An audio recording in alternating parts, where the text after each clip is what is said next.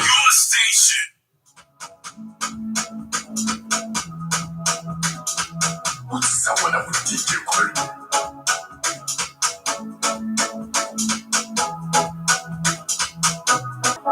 Zaza? Hello?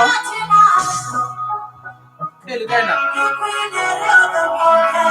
Okay, I'm already on air. I'm at the studio. Yeah, push up.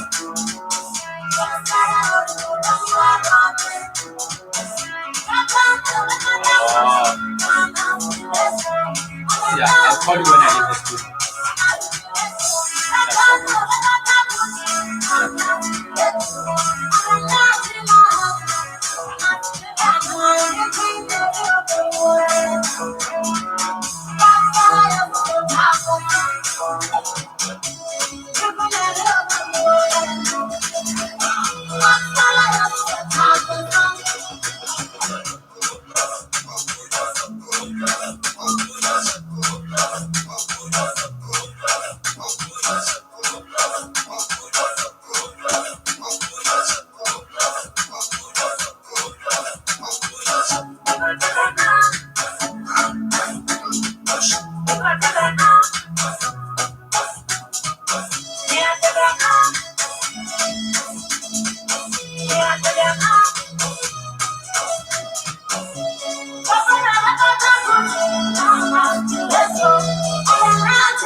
Tshwane FM 93.6, your station.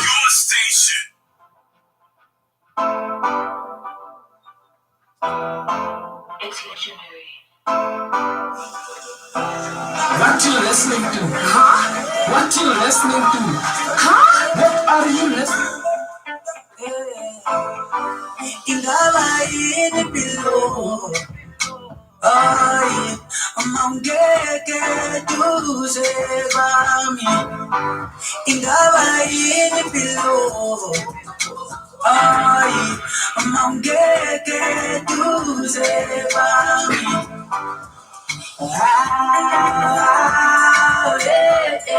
Itingatia kanjani Mapranji kwako Angasi Ngatia kanjani Mapranji kwako So last time Koba mina nawe Sopelele kule I can't find nawe Shale tuze kwami Ulipupu lami Sondela Sondela Sondela Sondela Sondela Sondela I have dozen days in Johnny Kadi bona wena Hallelujah better Kadi tina nawe We come to say, let's connect when I screw back ahead. I like the way you hold my waist, you love the way I move it. Come to say, I smooth and my baby I say I do. Koba mina nawe, sopelele kule. I can't find nawe. Shale tuze kwami, ulipupu lami. Sondela, sondela, sondela, sondela, sondela. Tell me, undone, underneath your terrible teeth, I'll hum me. Tell me, mandami, underneath your terrible teeth, ungawami. Hold tight, don't tell me that they're running, that's the leave. Oh, but the time that I would rather be a fool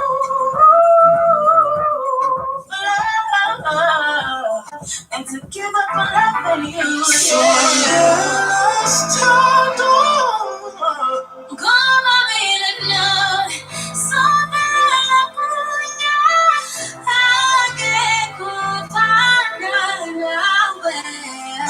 I'm ready for better. Only people love me. Sondela, sondela, sondela, sondela, sondela, sondela, sondela.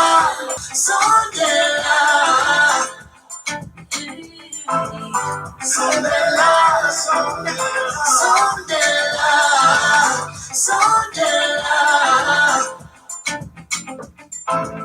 sondela. More music, your station. It's your boy DJ Basaras. 93.6.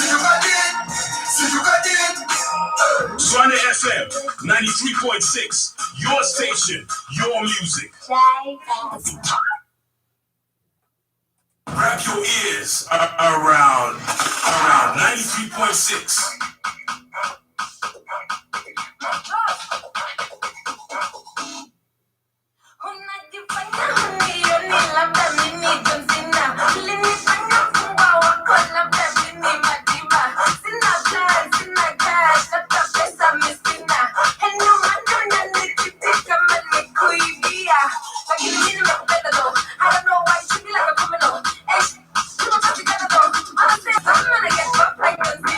Used to be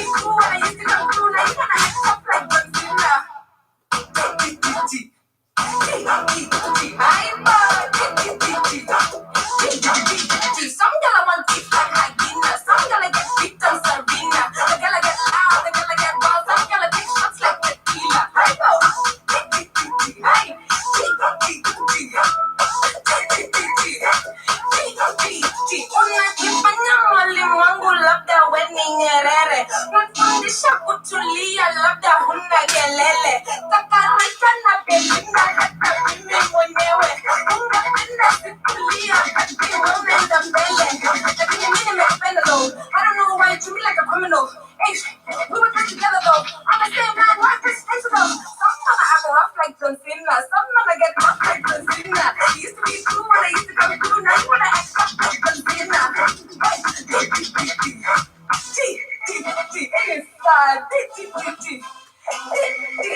Sometimes I want beef like hyena. Sometimes I get beef like Sabrina.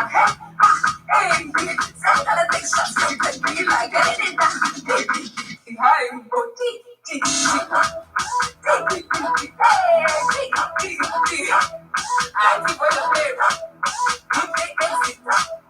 Hi, you guys don't like it. No, it's too much. Sasa kama wewe baki pili, hata kama mishkaki tatu, niache katikati, taka jasho unaloka kama ni samaki. Sasa kama wewe baki, hata kama mishkaki, niache katikati, taka jasho unaloka kama ni samaki.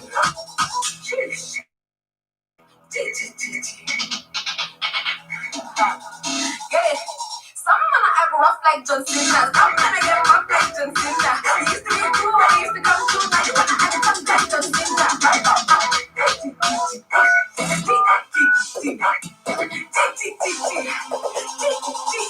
Some gonna want beef like Hadina. Some gonna get beef like Serena. The gonna get loud. The gonna get wild. Some gonna take shots like tequila. Hypo. It's too much. Show my girls. Wala. Flowers and most of my flower and never. Are you ready for us? Yeah. Ready for Namput?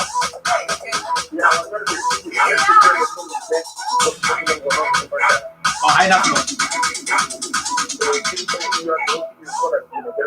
Yeah.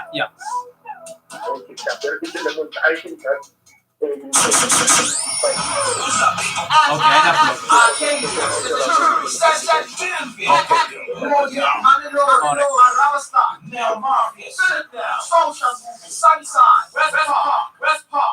Wrap your ears around. Tshwane FM 93.6. Your station. Your music. Tshwane FM. The mother of all radio stations. And one thing I've realized, if a Zulu guy has to explain to you, he will make sure that you understand every line. But Umpedi, he wants you to read between the line. He doesn't care whether you understand or not. Because if a Zulu guy was beating someone, uzokutshela kahle yemfowethu. Uthe uthi uyangibuka nje ngabona ukuthi kukhona okushaya amanzi. Hayi ngathukuthela. Ngambamba kanje ngamhlanganisa nodonga. Ngamshaya kanje. Wawela phansi, ngamvuza. Ngamhlanganisa nodonga. Ngamshaya kanje. Balamulo makhi kanti ke ngibhizi ngaye ngashaya. But a petty guy. Can let's go to the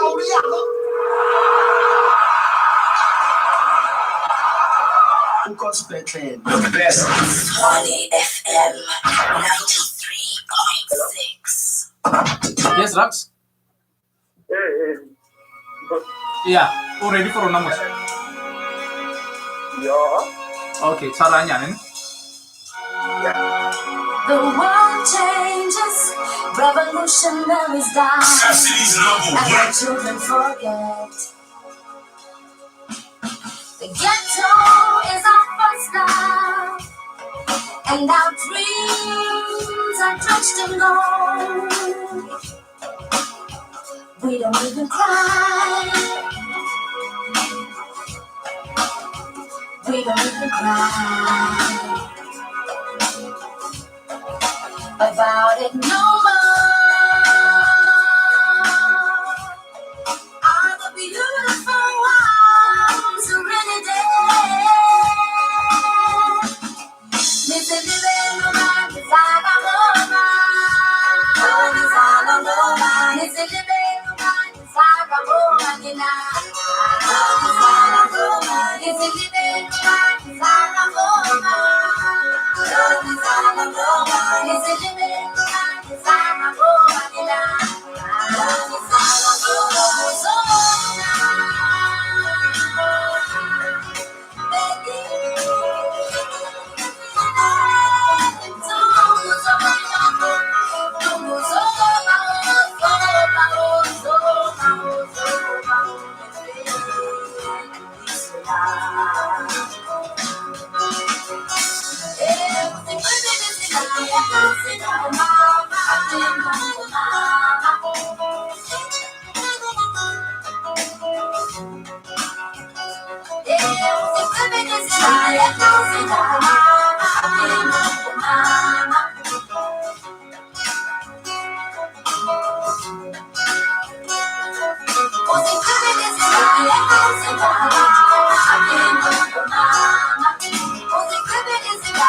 Pollution levels down, and the children forget. Children forget. Ghetto is our first love, and our dreams are just a goal. We don't even cry. We don't even cry. We don't even cry about it no more. Our beautiful ones are really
Minutes after 3 o'clock. It's a great afternoon, and thank you so much for joining us if you just jumped in. This one is Thandisa Mazwai. The title of the song is Nizwalwa Ngobani. It's the Buckle Up. It's the Wednesday edition of the Buckle Up. It is the hashtag Women Crush Wednesday, but furthermore, it is the Wellness Wednesdays of the Buckle Up, and we are doing this thing up until the hour 6 p.m. We've been with you since the hour 2 p.m. playing you nothing but great music from our female artists. And earlier on, we started out with Uzwigcine Impilo Yami, and this one was by Mokete Radebe, and we had something by Makazi featuring DJ Tira, and the title of the song is Ria Venda. And we had one by Ruby Malinga featuring Kelly Kumalo. We still have more female artists that are coming through. Babes Otume is still coming through with one of her great songs, of her great songs rather. And we had Amanda Black, Ditando and Dim. That's the title of the song. Shakaina came through with Suited.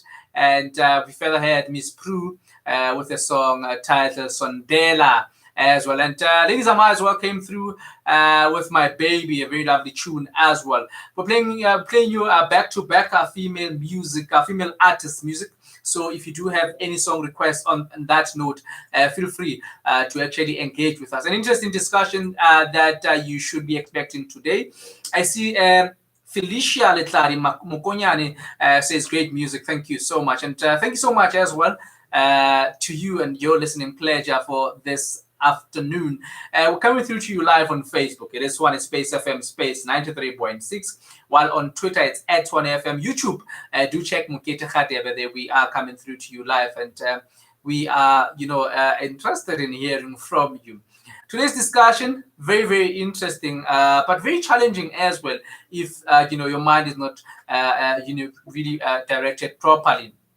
Finance Minister Mr. Tito Mboweni outlined how the 500 billion economic support package announced by President Cyril Ramaphosa would be allocated to deal with COVID-19 pandemic. But among others, he had mentioned that we need an adequate and sustainable instrument for poverty alleviation, and that is participation in the economy on a massive scale. And among others, he mentioned the fact that we must prioritize locals without discriminating against foreign nationals, saying that that should be a policy that comes into play. And for our discussion for today, we're asking you a simple question, and we're saying that based on what he has uttered, should the SA government implement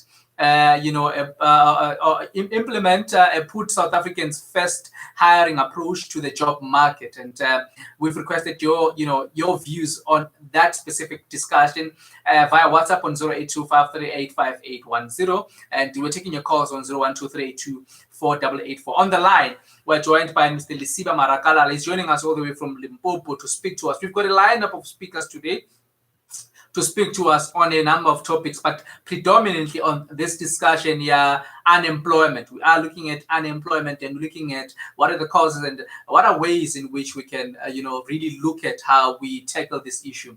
I had an interesting discussion with my brother earlier on, and among the discussion was when we speak about foreign people, often people look at the guys who are securities or the guys in the informal trade sites or your restaurant or guys that are black, and forget that we've got European, foreign nationals as well, and that is also in the picture. I mean, looking at the football industry as well in South Africa, we've got a number of coaches that are not from South Africa or other specialities within that sector as well that are not South African. But Mr. Marakala is joining us here.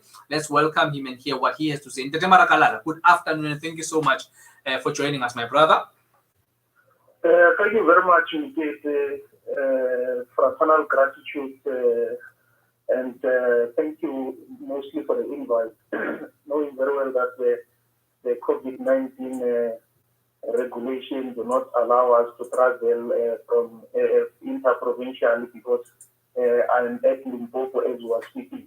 But just to weigh into the discussion, I wanted to first start by highlighting some few issues before I can really enter into the gist and really interrogate the discussion itself and what the finance minister had to say. So I would first like to say that, the dialectics of reconciling two conflicting ideas is the algebra of the revolution, because here I'm borrowing from Frantz Fanon when he had to say this. The finance minister speaks about this issue, plays the gallery that we should prioritize South Africans first, and it is given that as South African and as the youth of South Africa, we are bound to be excited and we are bound to be happy about the decisions and the policy strides that the finance minister wants to undertake. So basically, in essence, what I want to convey is that the finance minister was playing to the gallery, and therefore... Yes, my brother? Yes. Therefore, we cannot at any given point want to discuss this issue with excitement, precisely because we have got serious economic problems as a country, and we should then be able to not be diverted as a nation over these issues.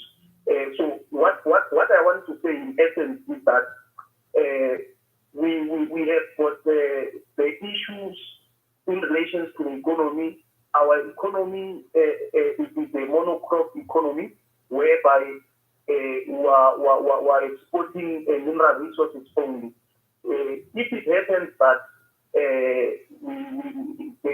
the global demand is no longer on our side, then that means our economy is going to be under a serious strain. So the the minister, we understand, but one thing that it cannot be that we are told that South Africans must be hired, but we should check at which stages or which sectors of the economy is we speaking about. Because predominantly, these people whom we might refer to as foreign nationals, they are waiters, they are security guards, and so forth. So when we are engaging this issue, we should then be able not to get excited, because we should try to be able to dissect which part of the economy are we speaking about, because we do not want to speak of economy whereby our people are still going to be subjected to live from hand to mouth. So in essence, what I want to say is that when you check, there is what you call wage, labor, and capital, where Lenin essentially explains of how the economy is built and how the proletariat or the working class is exploited, and how important is the working class towards the accumulation of wealth. So basically, us as a nation, as South Africans in particular, we are going to celebrate the fact that we must go and be subjected to become waiters. So Lenin, essentially what he was saying was that you have got wage, you have got labor, you have capital. So what capital does is that capital has got muscles of buying resources. They buy machines, they buy cars, and so forth. But for accumulation, who is fundamental in the process of accumulation of money is the people, is the working people.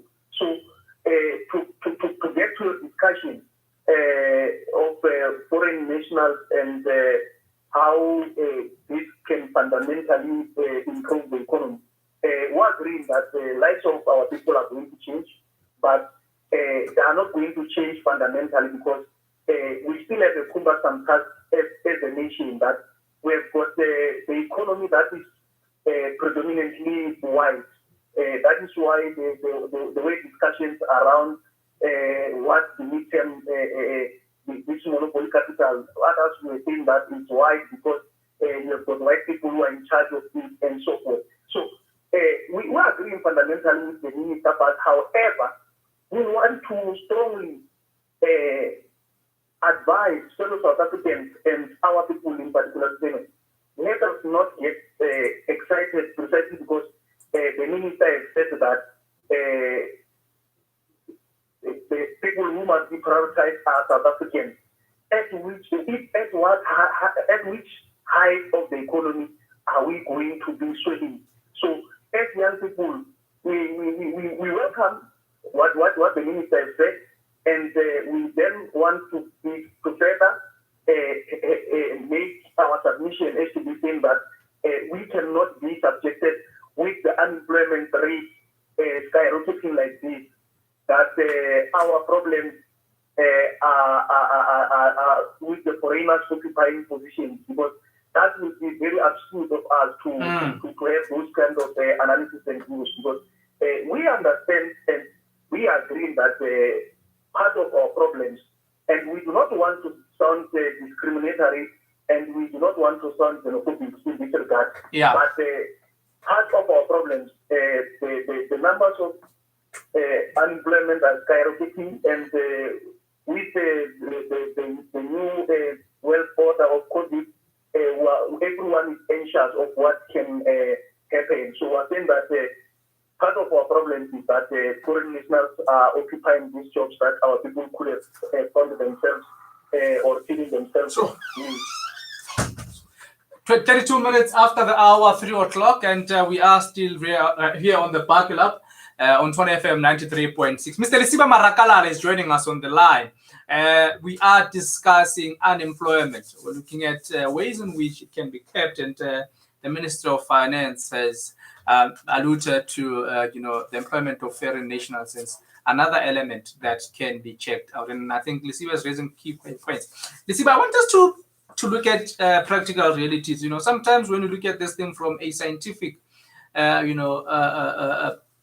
conduct, we mix the bigger picture.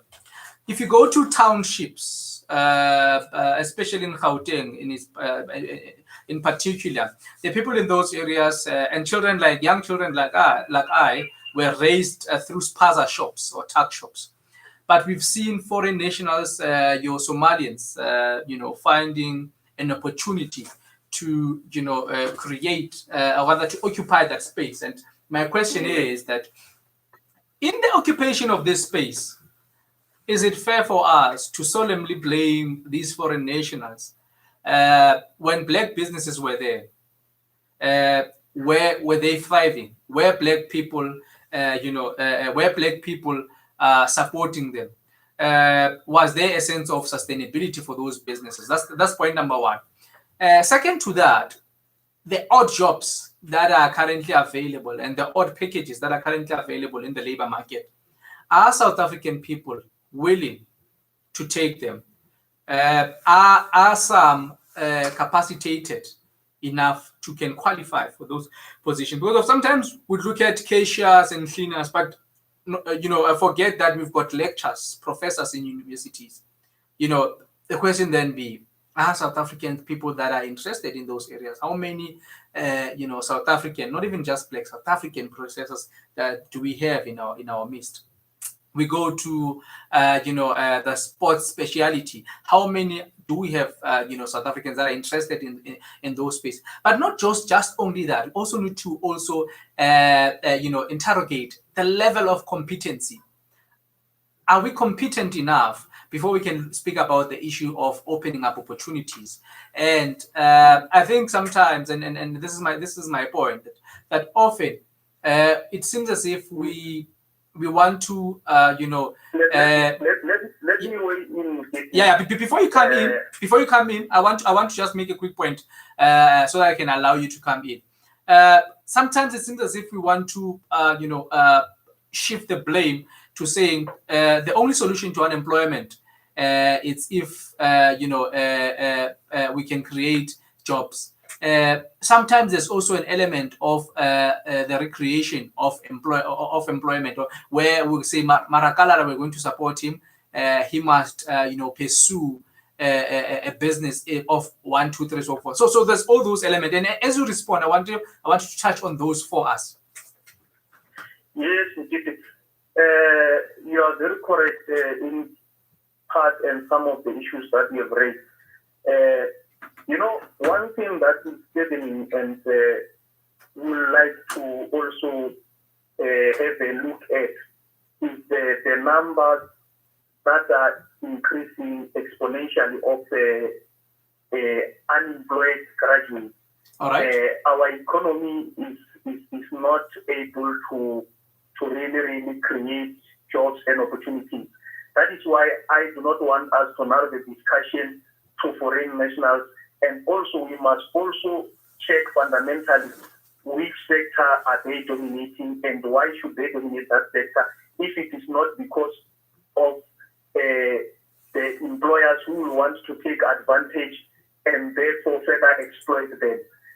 Because if you can even check and make a thorough research about these employed foreign nationals and compare the money that they are given, the remuneration that they are given, it is somehow not equal to the one that should have been given, and it is somehow not equivalent to the one that if it was a South African working at that particular position, they could have given that particular person. Unemployment.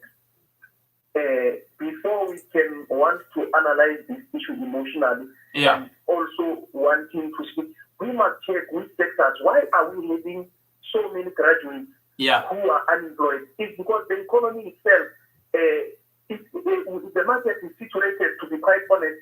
The current government is not able, it's failing to be black and clear. It is failing to create jobs. It is failing to take policy positions that are towards the liberation of our people. So that is why we're saying that we must also put the blame that all all these things are happening, and you have the Minister of Finance who will want to come to date and say that they want to change the policy to say that these jobs must be suitable for South Africans. You must ask yourself, what is it that all this time they've been doing? We go to the spaza shops in the rurals that are situated with foreign nationals, that are very full with foreign nationals. It's because there is lawlessness in the country. There is democratization of anarchy. You have people who are thriving on counterfeit goods as opposed to our South African people. So government is failing in almost all aspects, precisely because this is the issue of security. How do counterfeit goods get manufactured? How do they enter the country? So we must then be able to hold those who are in these positions of governance or in the positions of leadership of the country into account, because these issues they are contextual, and we are inheriting them as we are moving as a country. So basically, our problems are still too much, and our problems can only be solved by the government that has got a political will, the government that has got a will to take the right policies and policy positions. It's like now, if we are to speak of the current dynamics of the taxi industry, and how the government has over the years. I'm glad you went into that. But before we get into that, let's take a quick break. I want us to also jump into how the informal trade, the taxi industry, which continues to also have a great impact in our society. Continues to survive. But before we go to that, let's take a quick break. When you come back, I want you to also jump into that. I'm glad you jumped into that. But briefly, let's take a quick break, and then we're going to come back from that. Tshwane, this one is Simi. The title of the song is Nawe. It's a great afternoon, and we'll come back. We continue this discussion with Mr. Marakalala.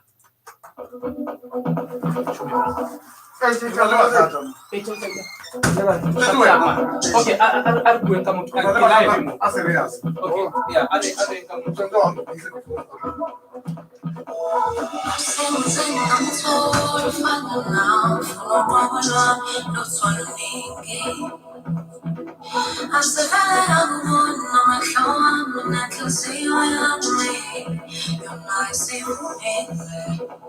Oh, better yes and so, better I'm not ready, better that's a young one, think I went now. Oh, better yes and so, better I'm not ready, better that's a young I'm for no drink now. Oh, Talani, I'm for no drink now.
It's 44 minutes after the hour, 3 o'clock, and that was Simi, song titled Umahlalela. And we are still right here on Tshwane FM 93.6. We are the Buckle Up between 2 and 6 p.m. On the line, we are joined by Ntate Lisiba Marakalala. We're coming through to you live on Facebook and on YouTube. On YouTube, it's Mokete Radebe. Facebook is Tshwane Space FM Space 93.6.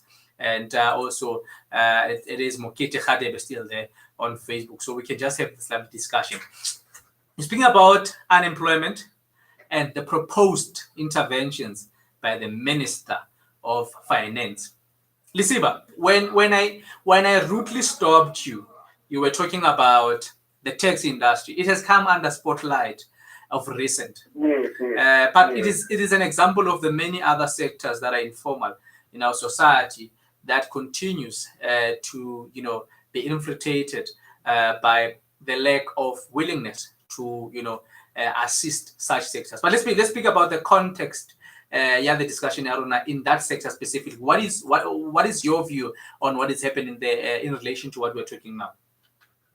That is why I wanted to also, in relation to the question or to the issue of the tax industry, there must be a question that we must then be able to ask ourselves in the contemporary South Africa as to be saying that what is our role in the economy? I mean, my role and your role in the economy.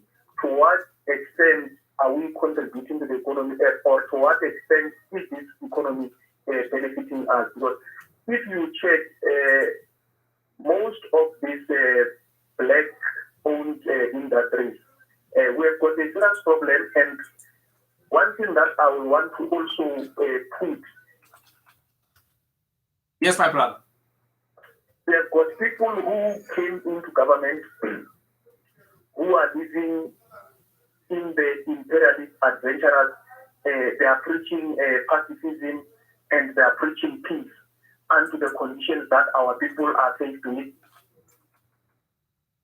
Hello? Isiba?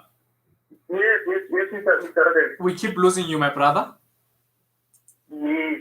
What I'm saying is that when I spoke of political will and what should have been the things that have happened after the democratic dispensation, we've got a problem of people like Tito Mboweni who are living lavishly in imperialist adventurers, whom if you can check how the economy benefits them, and most of the cadres who are in government, to be quite precise, is that these comrades are living in capitalist adventurers. They are preaching pacifism and compromise wherever they go.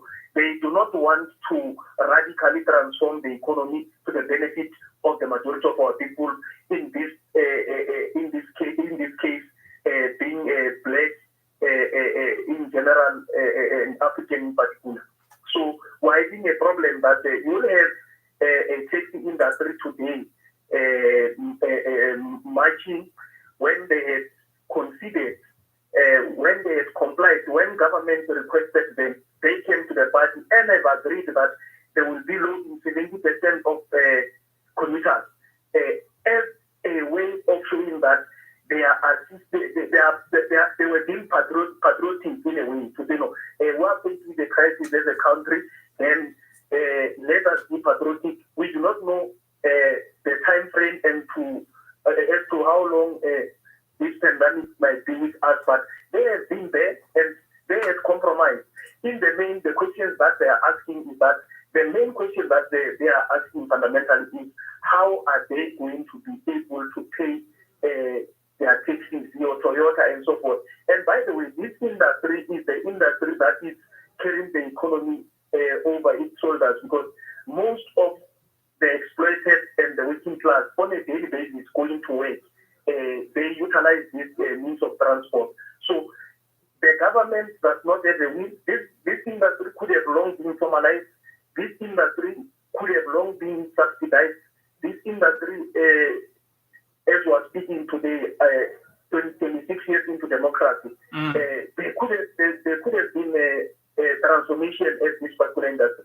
But instead, the people who are at the helm, or the people who are in the decision-making structures of the country, they've decided to abandon this industry for quite some time. It is now that they realize how important the industry is, and the economy also is also overloaded. The economy is not growing because the lockdown found us in a technical recession, to be quite honest.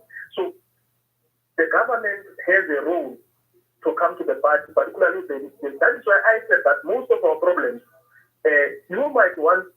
we might not want to confine them to a particular person or one person in government. Like us speaking of how the foreign nationals gain competitive advantage and how do they thrive in their sponsor shops, is particularly because they are manufacturing counterfeit goods. What our people are eating the townships, is that someone to help us? In fact, our people are subjected to rubbish. But when our people were occupying those particular sponsor shops, that is when we're eating quality food. That is why even their prices, they were justifiable at that time. One will come and say, no, ever since an Indian or a Pakistan has entered that shop, the prices are low. Yes, it's justifiable, because you should also want to have an understanding, where are they getting these things, how do they, like that. Those are the only logical things that make sense for these things to be like that. So in essence, what I'm saying is that even in the transport sector, in the taxi industry, government must come into party, as I've indicated and highlighted, and will strongly condemn the government that you have got EDCON, and other sectors that are subsidized.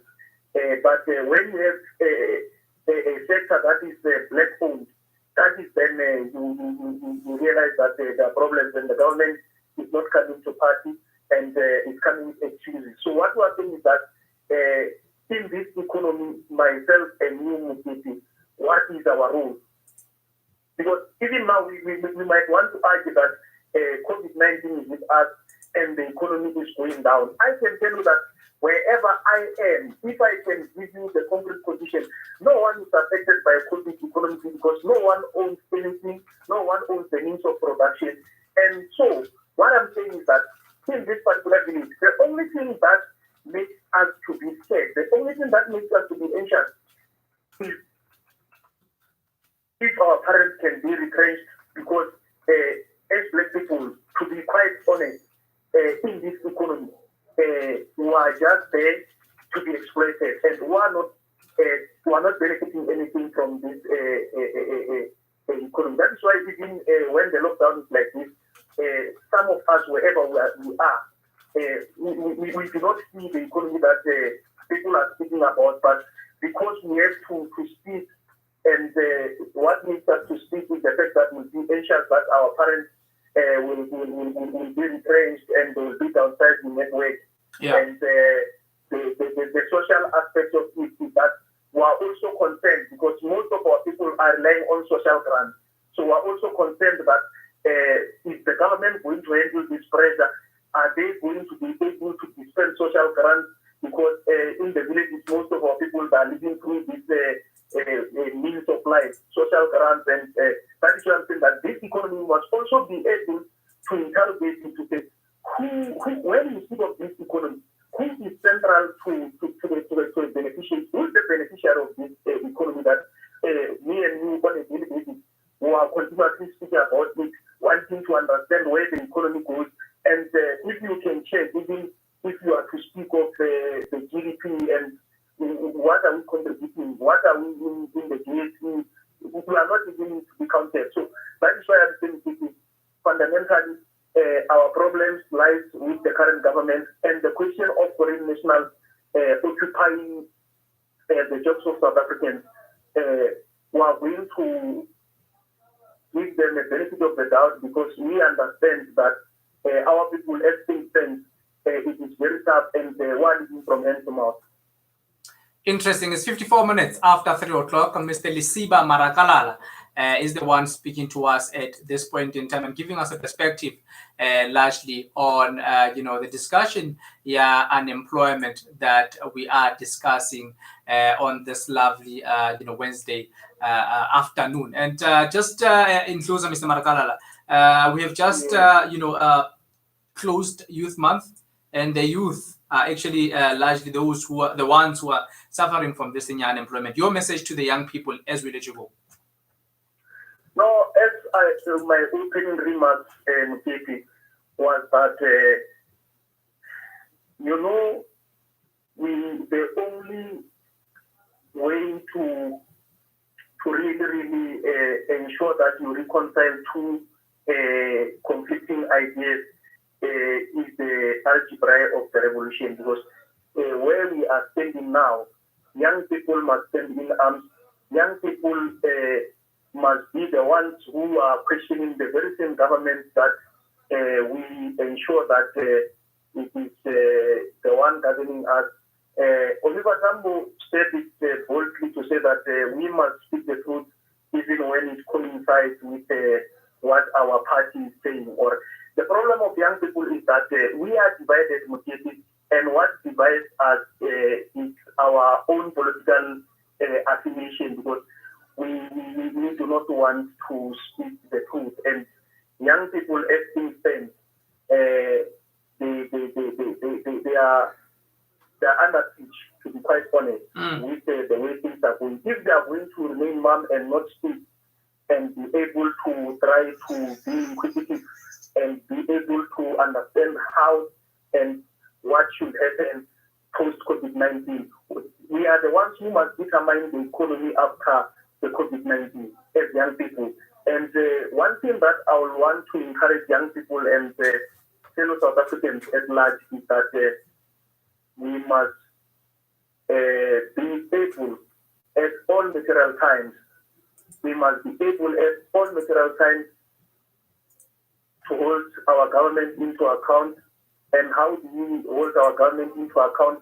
We must participate in all the structures that are responsible for ensuring that our country is governed. Because if young people do not participate, we will have young people who are in the corners, disgruntled and stranded, without anywhere to cry at, because they will not have taken it upon themselves to come and participate, because we are having a challenge that we are facing even in the structures that we are at to the conditions of our parties, because we do not have young people. This struggle that we must wage, it needs young people in their numbers. We need a plethora of young people united to the betterment of our own country. And young people must not be divided by the old guard, because the old guards are united, and what unites them is the processes and what they stand to benefit. To be quite precise, what unites the old guard is the corruption schemes that they have already established, and they are defending themselves, and they come and defocus us and divide us by giving us handouts as young people. So young people must take a stand now moving forward, it is up to us to decide on our fate, or we are going to inherit a country where we be told that the economy is going up or high, with us not knowing how does the economy suffer. Why are we today still a monocrop economy? What is it that we must be? Young people in closing is that they must be able to ensure that they participate. Yeah, it's 58 minutes after the hour, 3 o'clock. Mr. Lisiba Marakalala speaking to us all the way from Limpopo. Lisiba, thank you so much for speaking to us, my brother, and a great afternoon to you, sir. Thank you very much, Mokete. Thanks for the invite. And we also thank the listeners of Tshwane FM and the support that they've been showing. Thank you very much. Thank you so much. We appreciate your contribution, my good sir. Sure. It's 5:09 after 3 o'clock. We're going to move to the next interview that is coming through with Pumelele regarding health. But before that, we're going to take a short break in that regard. 3.6, the station that rocks you the most.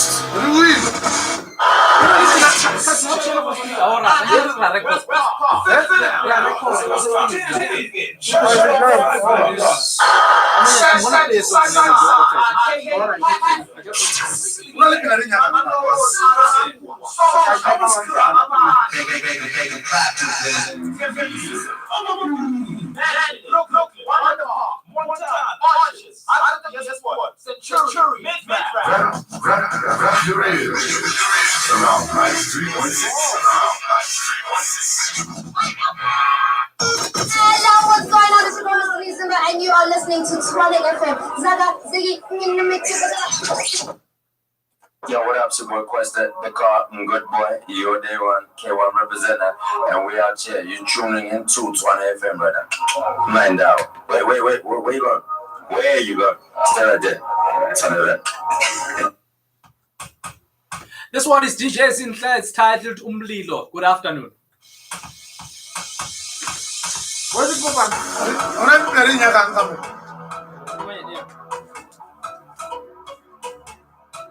Okay, so you bought the camera, then when you got photo?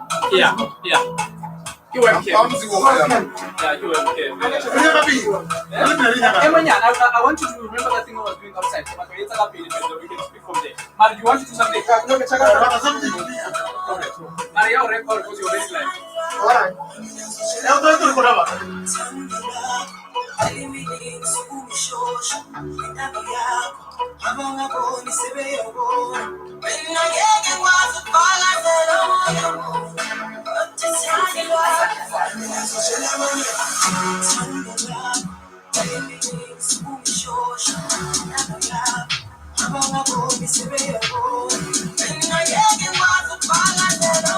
I remember taking the show.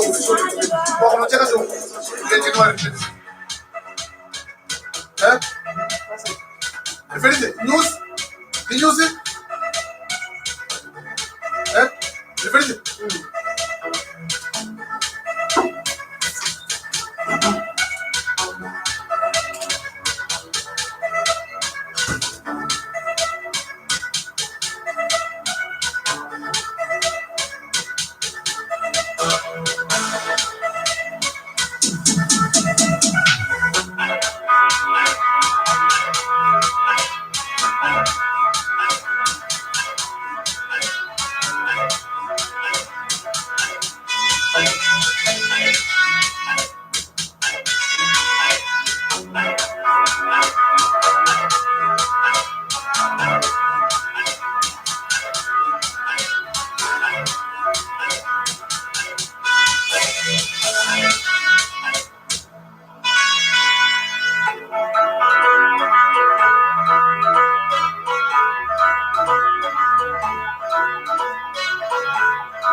intando yakho abangaboni sebeyabona mina ngeke ngikwazi ukubhakazela omunye umuntu uthanda lakho mina ngizoshela abanye uthando lakho baleminingi sukungishosha intando yakho abangaboni sebeyabona mina ngeke ngikwazi ukubhakazela omunye umuntu uthanda lakho mina ngizoshela abanye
Thanda lakho baliminingi sukungishosha intando yakho abangaboni sebeyabona mina ngeke ngikwazi ukubhakazela omunye umuntu uthi thanda lakho mina ngizoshela abanye thanda lakho baliminingi sukungishosha intando yakho abangaboni sebeyabona mina ngeke ngikwazi ukubhakazela omunye umuntu uthi thanda lakho mina ngizoshela abanye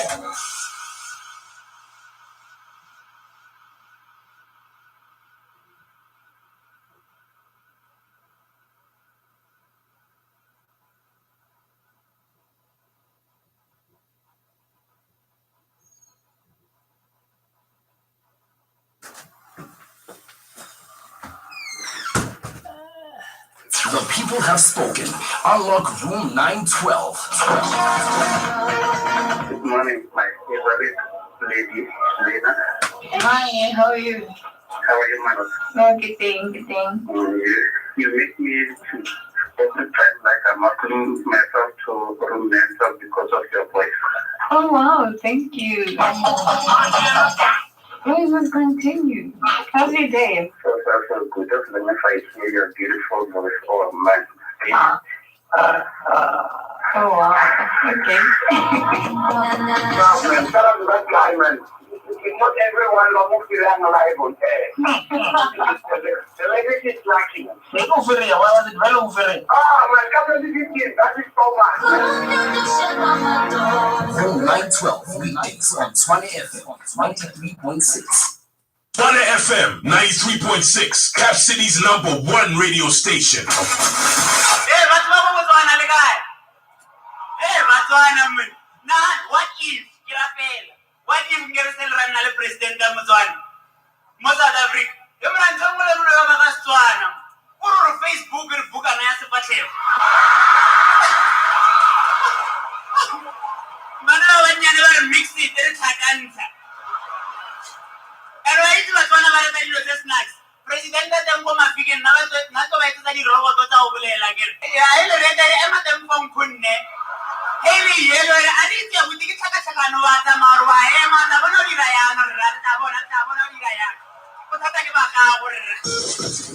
Capital Breakfast On Tshwane FM. Monday to Friday, 6 till 9 a.m. Hashtag rise to the morning.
Melele, hi.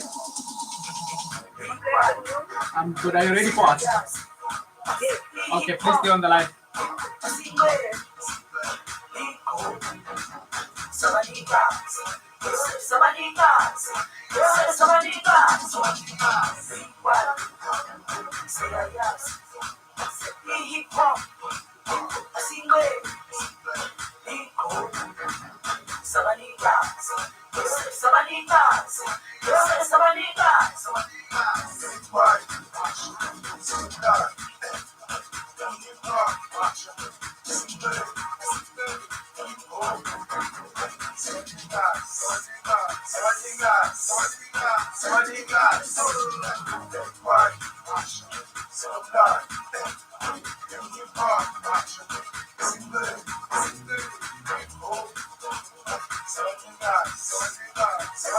This one is titled Ochwaleni that is Babe Sodumo featuring Mampincha and Drega. It's an interesting tune as well from another talented female artist. You are still on the Buckle Up right here on Tshwane FM 93.6, and we are in the third hour of the show. And our discussion now will move now just to issues around the health sector, and with young people returning to classes. A lot of things have been raised, just checking the readiness and of our schools and of us as community members and as society to ensure that these kids are protected. And I think for our discussion now, we're joined by Ospumelelo from the Health Department. And in our discussion, we're looking at the importance of preventing COVID-19 in schools of students. Will be starting as of the 6th of July of just this year. And we're really looking at ways in which that you and I can, prevent the further spread of it. Maybe you're a parent listening at home now and your child is going to go back and you're probably worried. So you want to know, what can you do? Awusiphumelele, sanibona ninjani sesi? Ngiyaphila ninjani? Hayi sivukile man. Sibonga wena nje, nyazi ukuthi nje ilanga lakho namhlanje vele busy. That's cool, but thank you so much, sir. Yeah, no, thank you so much for making time to speak to us. We really appreciate that effort. I guess khulume ngale ndaba ye COVID-19. Siyazi ukuthi ingane they want to go back to schools. The next batch as of the 6th. What is it that abazali can do at home? Even school teachers, ezinye ezilalele manje, what is it that they can do to prevent further spread in terms of this COVID-19? Ngingathi mina emakhaya njengabazali fanele sifundise abantwana bethu ukuthi mawufika esikoleni first things first, yenza sure ukuthi une-2 meters duze nepartner yakho, ungabambi ideski lakhe, ungabambi lapho imfundiso ekhulunywa umama, ungabambi ideski lakhe, ungasondeli duze naye. Ngaso sonke isikhathi uhlale umbethe imask yakho, ungayisukuli, kukayi-1 mawusukula imask yakho mawuzokudla ngoba kune-break esikoleni. Mawuqeda ukudla ubuyisela imask yakho awusukuli. Ngaso sonke isikhathi uhlambe izandla. Ngiyakuzwa. Ngifundise fanele into zabazali. Ngoba laba bethu abumapimpani siyabazi ukuthi hey bona bukhanda shisa. Equipment mhlambe for bona simanage kanjani? Abantwana bethu ngicabanga ukuthi listening skills abumapimpani. Yeah. All right. Number 2, abomember babathatha njengaboma besibili kodwa ababahleli phanga babatefeli ngoba boma ababafundisayo. Yeah. So mina ekhaya manje ngitshela ukuthi afake imask angalisusi ahlambe izandla azisanitize. Uzongizwa mara mayikhuluma ngumem, it makes an impact. Ngoba kuye kufana ne-curriculum. Yeah. Kuye uthatha imanje yakhe ithatha njenge-curriculum ukuthi manje sengiseklasini ngizofunda. Bese-ke uyalalela umem, abantwana bami namhlanje asikhiphi ama-mask. Masidla sizokhipha ama-mask leso sikhathi masiqeda siyawabuyisela. Singabolekani ama-mask. Kusho that education fanele abantwana bayithole emakhaya makafika esikoleni ibe yi-reinforcement. Bakhona ukubona the seriousness of the mask, the seriousness of washing hands, sanitizing, social distance.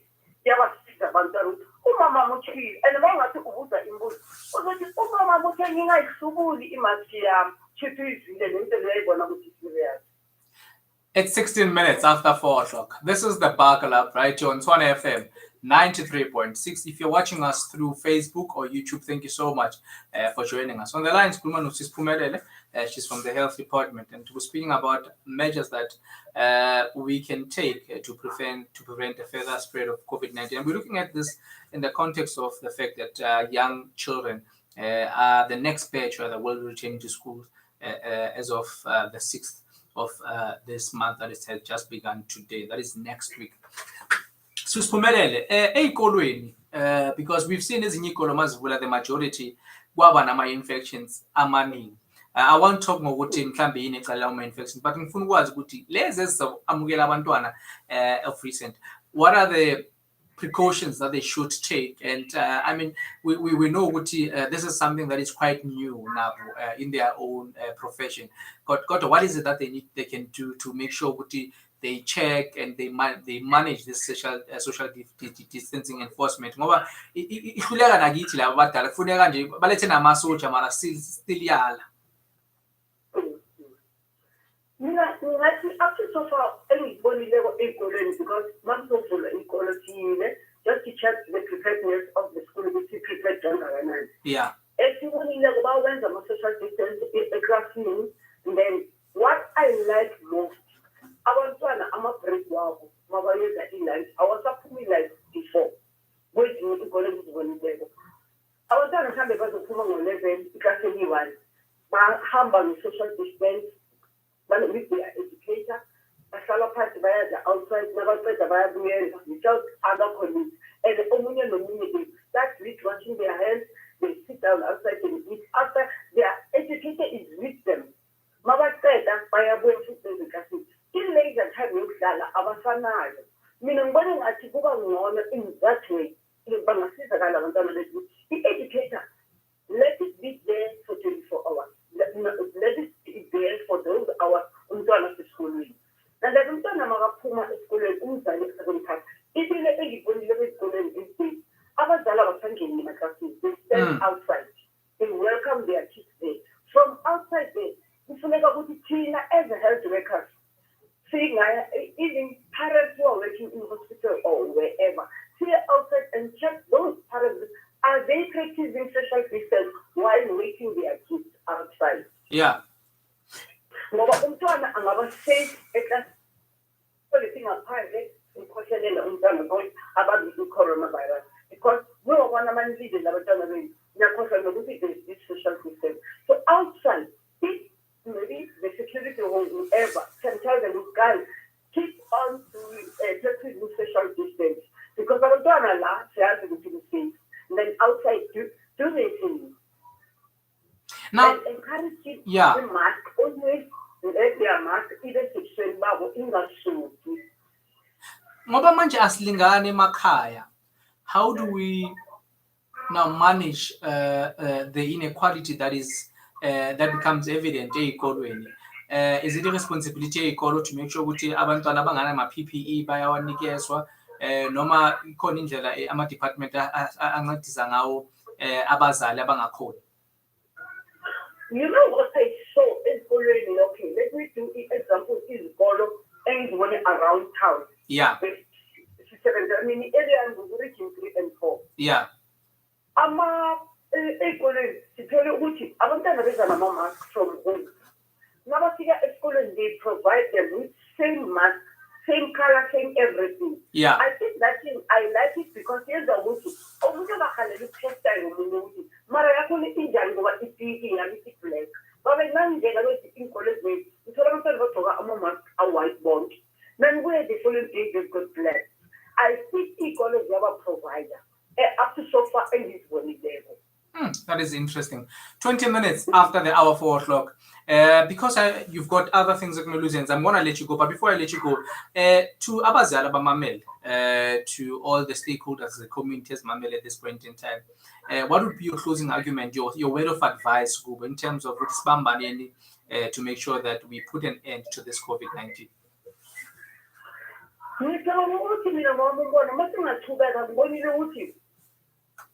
There are other places they don't recognize in the COVID.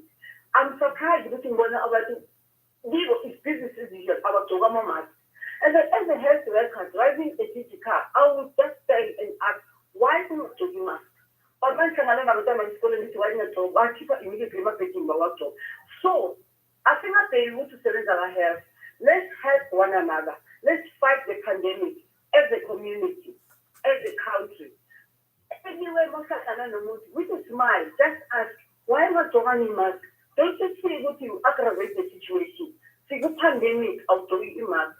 Do it for your family, for me, for our for whoever on the that's the message for the situation. Let's wash our hands, let's sanitize, and I'm happy everywhere I go.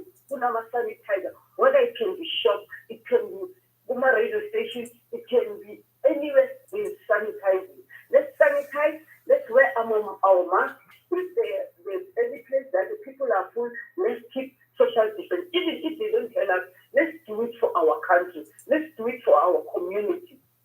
Let it be in us. Similarly, the security. No practice social distance. Let it be in us. Good madam, practice social distance. Interesting. Thank you so much, Sis Pumelele. Have a lovely afternoon and a great evening. You're welcome.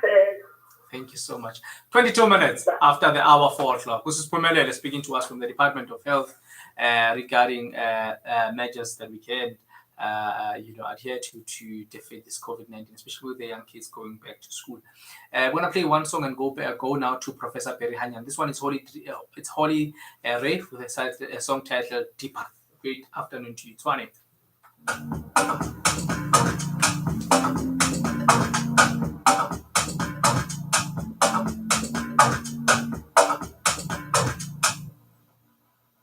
Deeper I became, the more it grows inside.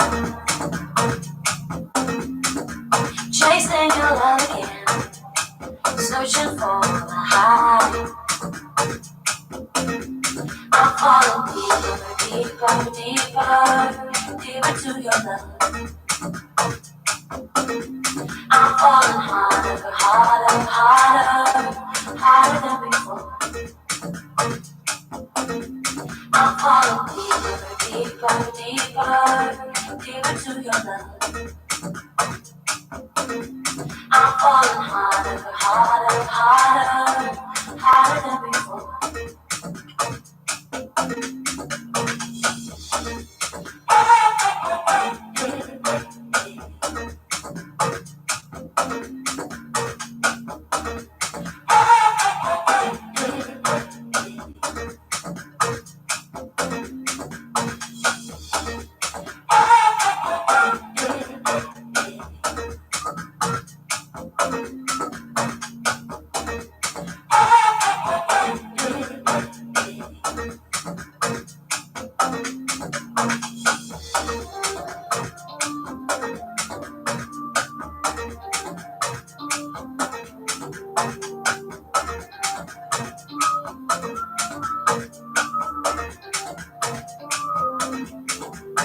I cannot really think, 'cause you on my mind. I'm feeling really weak. Would you hold me now?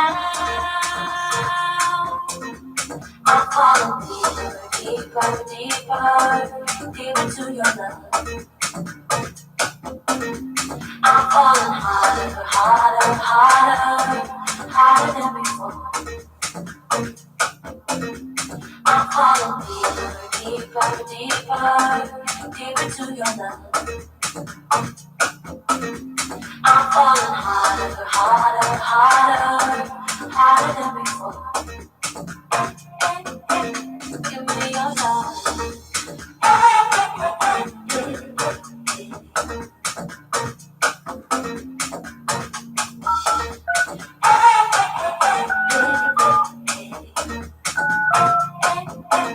Give me your love.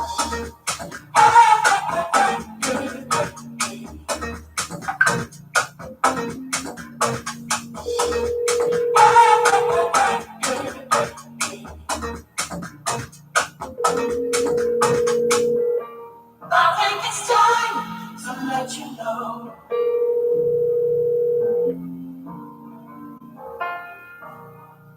Before the feeling show. I think it's time to let you know.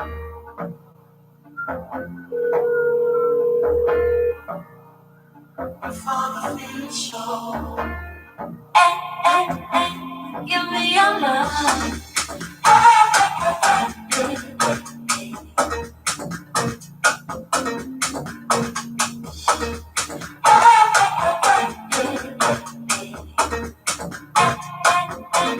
Give me your love. Mr. Zuma, the fact that you took a shower after having unprotected sex with an HIV positive woman, believing that it would minimize your risk, has really angered AIDS activists. What is your response to their criticism? But if we're in the kitchen, my dear, peeling onion, you wash your hands, not so. What was fine about washing your hands after doing something? After washing yourself, what's the problem? Yeah. But Mr. Zuma, Okay, AIDS is a big problem in this country. And saying things like And taking a shower. hygiene is a big problem in this country. Clean yourself. Yo, what up? It's your boy Questa, the car, good boy, your day one, K1 representative, and we out here. You tuning in to Tshwane FM, brother. Mind out. Wait, where you going?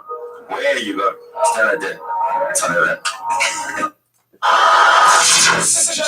Professor?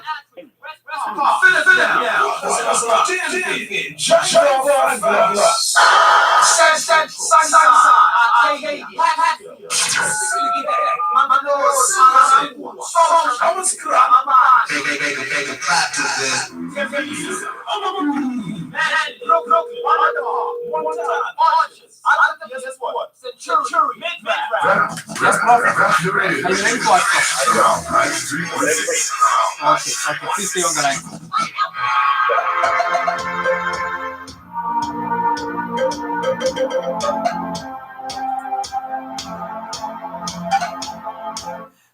minutes after 4 o'clock, and we are still on the Buckle Up with you until the hour 6 p.m. And as discussed earlier on, and our dear question is, should the South African government implement a put South Africans first approach, hiring approach to the job market? And this is also from the fact that levels of high unemployment have risen, and with Tito Mboweni saying that it's about time that we prioritize South Africans. And I went to the street and had some of your comments there. Let's play just some of the comments that we got from you before we jump to Professor Perhanya. I believe that is a great approach, but my concern is, will the employers prioritize the employees? Because I would like to believe that the reason why South Africans don't even apply for these jobs anymore is because of the remunerations. The salaries are ridiculous. We can look at the most important jobs like our security personnel. They are not prioritized. If you can check their salaries, you'll be shocked. It's because the employers don't prioritize these jobs. But are they really not important? That's the question. We have how many laws in our country? But because we are a lawlessness country, even the people who know better, they resort to what they believe. We are never willing to follow any kind of rules. So yeah, I believe that would be one step closer to solving the problem. But the main issue is, are the employers going to comply? Because we know that we opt for things that will benefit us. We understand that the main aim of every business is to make profit, but we do that at the expense of what? I think salaries should be prioritized. Hiring South Africans is good, but paying decent salaries is better. Interesting. 31 minutes after 4 o'clock. These are some of the comments that we got from you, and also just having discussed with the previous speakers. Professor Perhanya is here with us now to help us comprehend this phenomenon. Prof, good afternoon. Thank you so much for making time to speak to us on that. A very good afternoon to you. Good afternoon to your listeners. Yes. When I saw, these news, I was asking myself on whether, in terms of international relations, what will be the impact to start with? Because South Africa owes its being to quite a lot of countries, and it has never hidden that part of it. When we were in exile, we went to. How will it affect, first of all, international relations, investor confidence? But largely, is this really the ultimate solution? Is the bigger burden on unemployment due to the fact that we are where we are, that foreign nationals are occupying the positions South Africans? Yeah. Well, so such as there are so many issues here at play. One, does South Africa have how shall we call it? Because we keep on moving now. Do we have a solid foreign policy? I'm tempted not to use this old language because they call it international relations now. Do we have that same policy that says this is the tool through which we as South Africans are able to relate with other nations on a global scale, but coming down on a regional scale, which is continental, and then, of course, on a sub-regional scale, which is SADC, ECOWAS, and the other African regions, Middle East included. We don't have that, and that's a bit of a problem. But then the second reality that we need to address is the issue of how do we work towards a country that seeks to be seen as part of the continent, but then it's a magnet for those who are perhaps in SADC. Let's start SADC quickly. Who will see opportunities coming here, who will be attracted to whatever benefits that are available, who would want to better their livelihoods through the education that is here, not that it's the best in the world, admittedly, but then there's other living standards that might attract them. And here I'm tempted to bring in the Cape Town saga, where you had those foreign nationals occupying streets, eventually a public amenity as in the form of a church, and then finding themselves at loggerheads with authorities at various levels.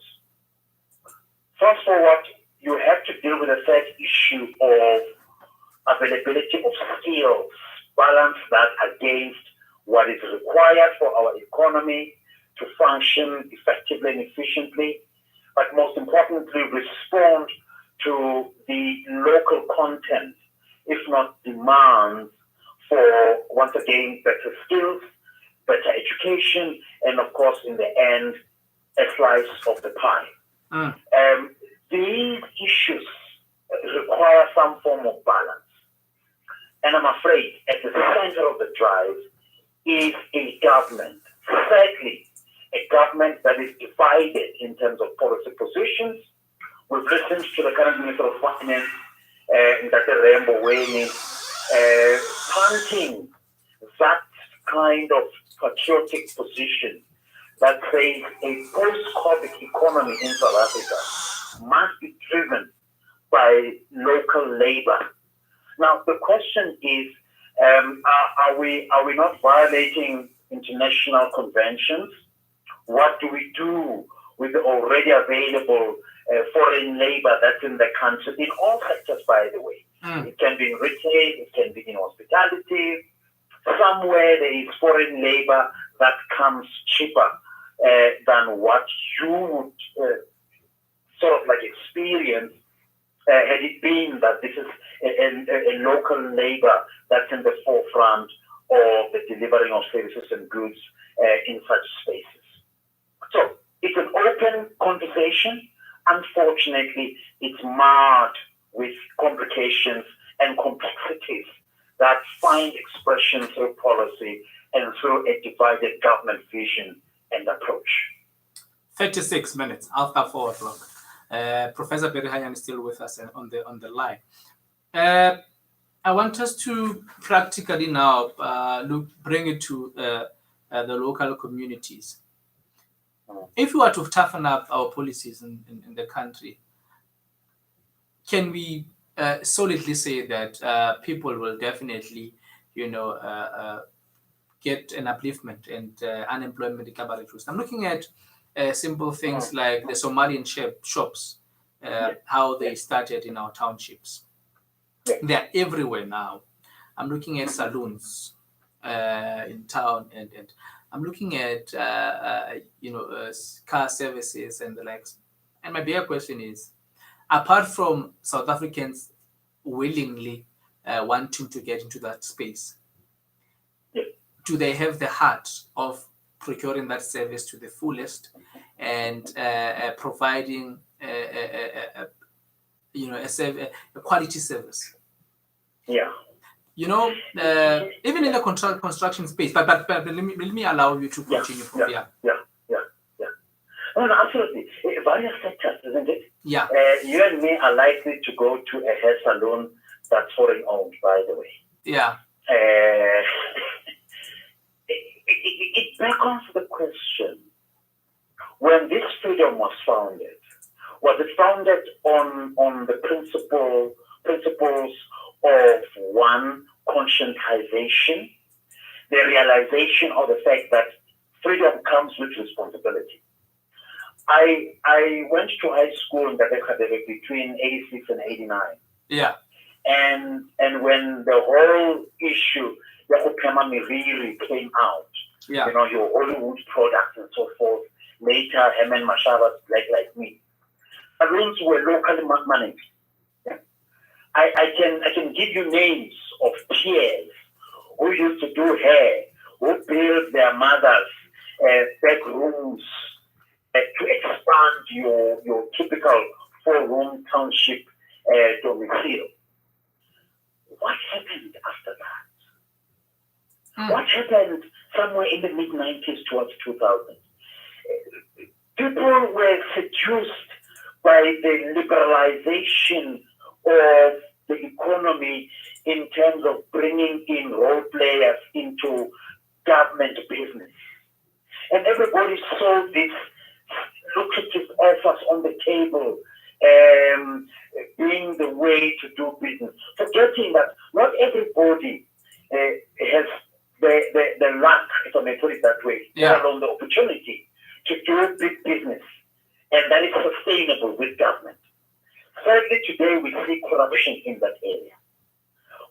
What happened about the skills and the way we did business in early 80s, mid-80s? I've made example of your hair industry, construction as well. But we know that South Africa has a history of attracting engineers from SADC, Malawi, Zambia, in the mining sector.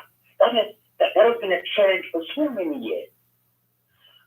But why is it that a basic industry like saloons, for instance, has been forsaken by our people, right? Yeah.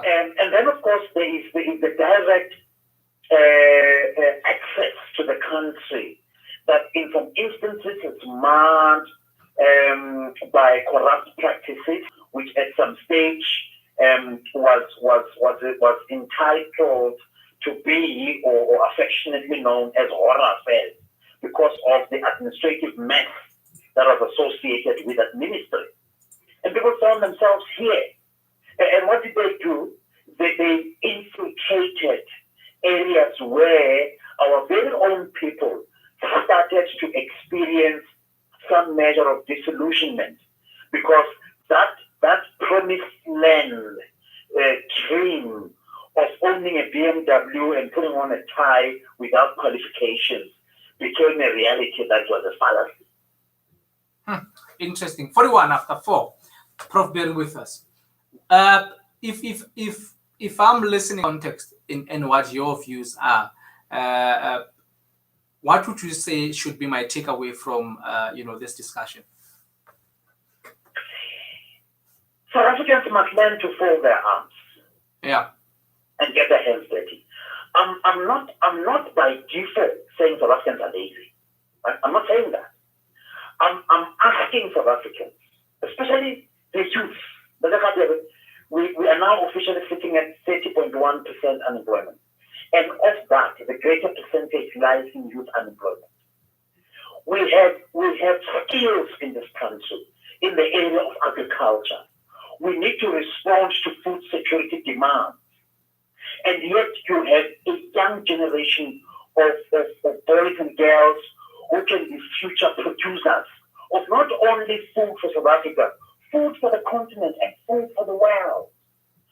Why is this government not exploiting that space and somewhat finding ways to persuade our youth that it does not help what's Kotane? It doesn't help. Yeah. At some stage, we need to respond to the challenges that this country faces.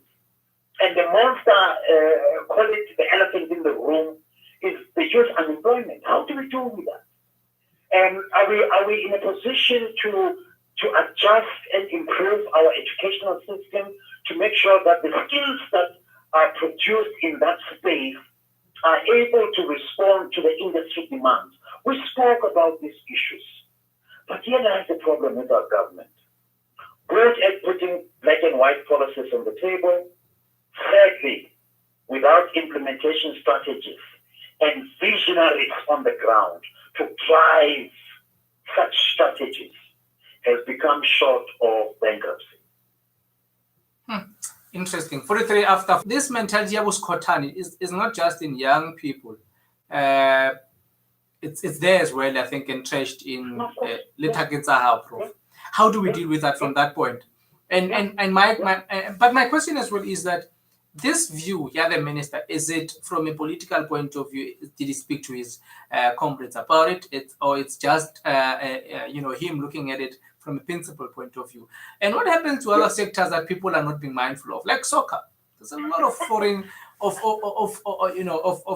non-South African employees that are doing a sterling job in that fraternity.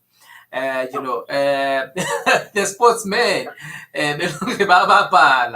how do we deal with that? It's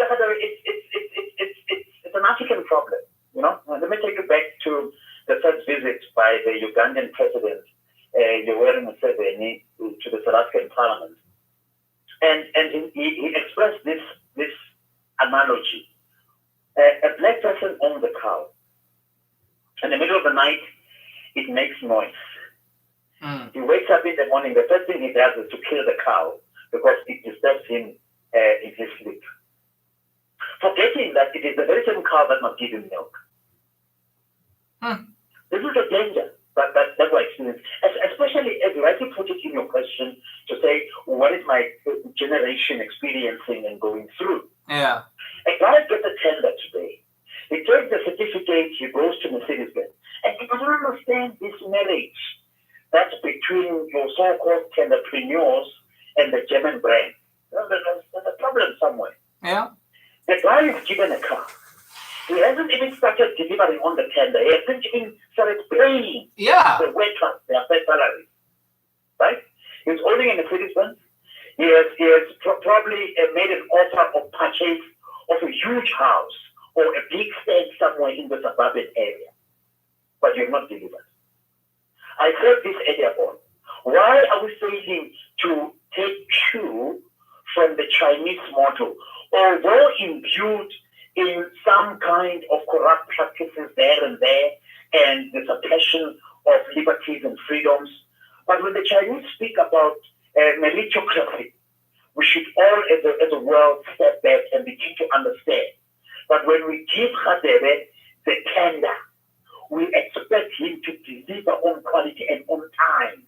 And before Radebe spends money on himself, a product, a service has been given to the public. And then we're going to ask you that how many of your workers have been empowered through the tender that we gave you? But you see, just to jump in there is that you won't be able to hold me accountable if you are tender, because and you have tender really more. The 30% will be coming to you. So yes, but where are the business chambers when we want them? Where are the so-called black management forums when we need them? What is it that these guys are discussing in their meetings at dinner? Where are the programs that start talking about real black empowerment? Huh?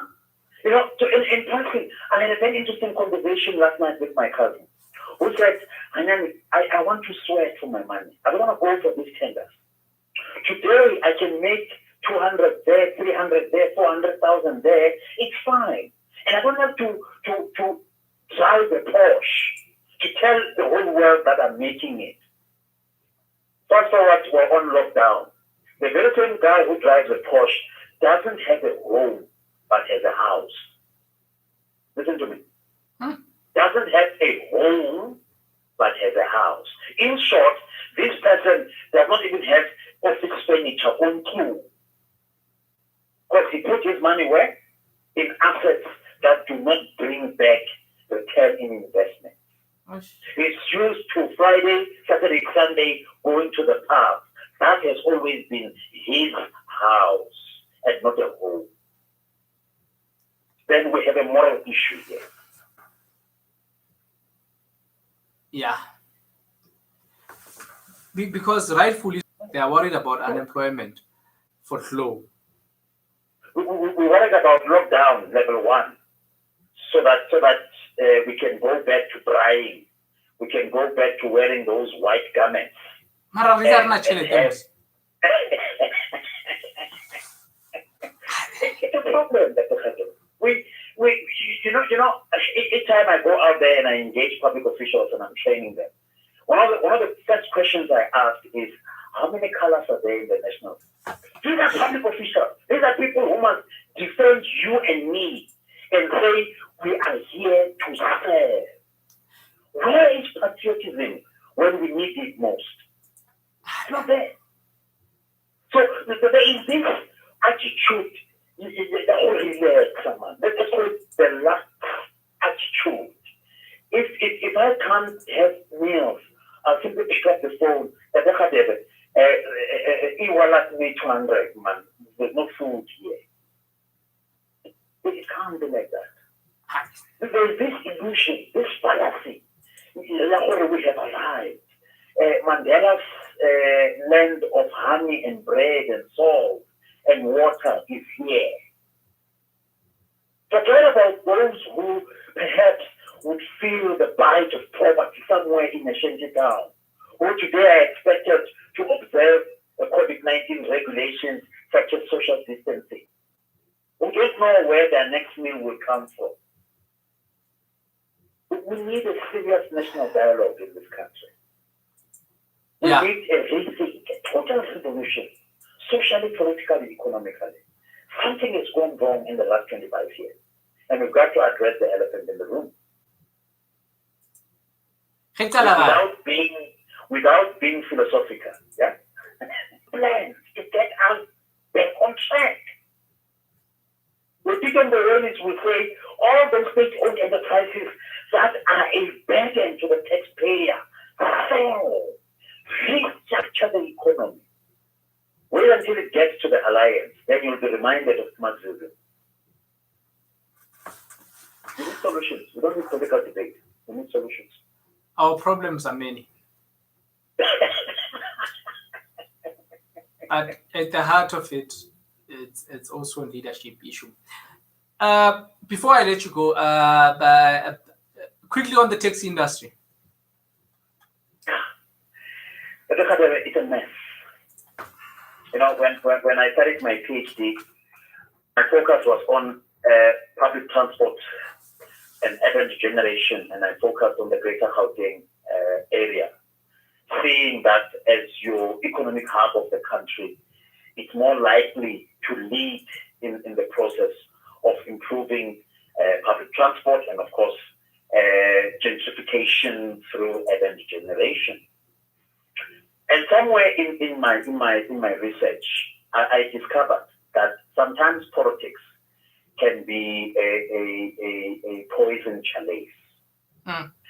Within the ministry of Jeff Radebe, the late Ignatius Jacobs, former MEC Public Transport in Gauteng, made a very important business proposal, which inspired me to visit Kuala Lumpur, Malaysia in 2006, to go and witness for the first time how the monorail system was used in that part of the world.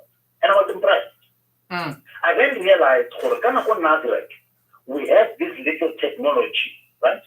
That little monorail there for recreational purposes. Ignatius Jacobs was very creative in saying, let's implement this technology as part of our urban transport strategy for Gauteng.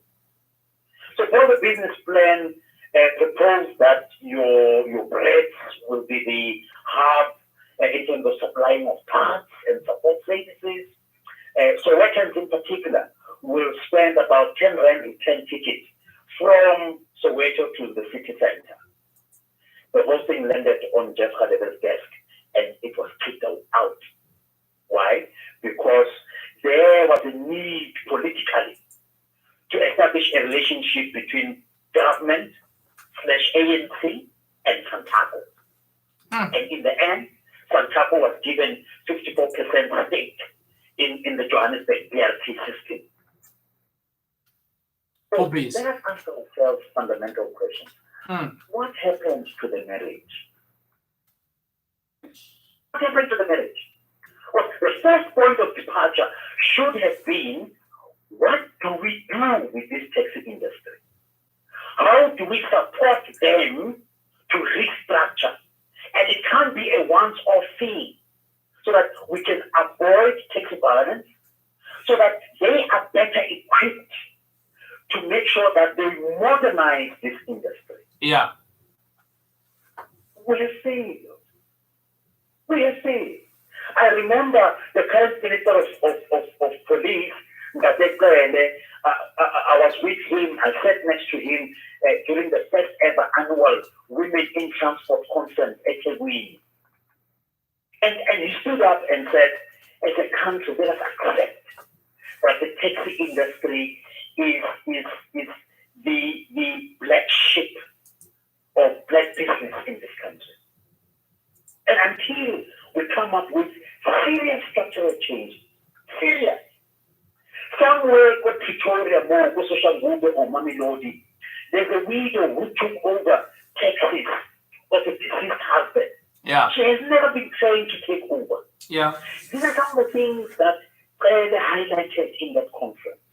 And I asked myself, Santago, do they have a program to assist women who take over taxes left over by their deceased husband so that they can continue to feed their families?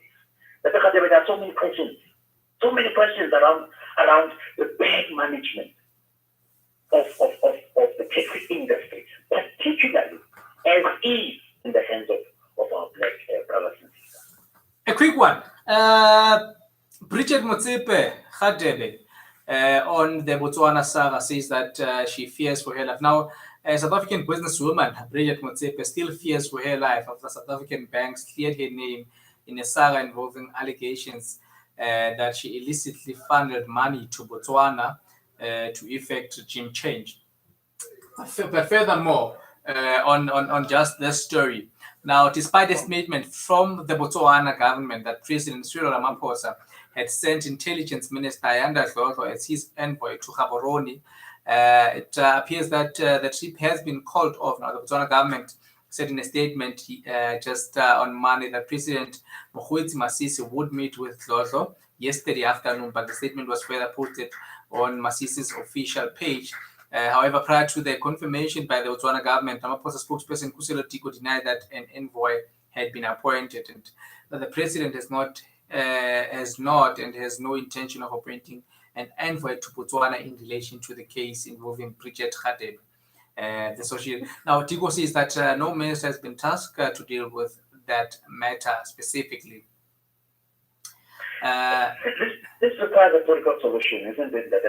Yeah. And the answer is, the minute you bring the president into the picture, the first question we've got to ask ourselves is, who is the president married to?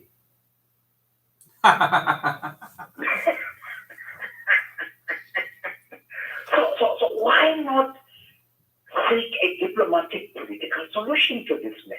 Yeah. And stop wasting time and resources. After all, Botswana and to the house, that brotherhood, pre-democracy in South Africa, a lot of the comrades were sought refuge and exile in Botswana. So what happens to that relationship suddenly? Huh?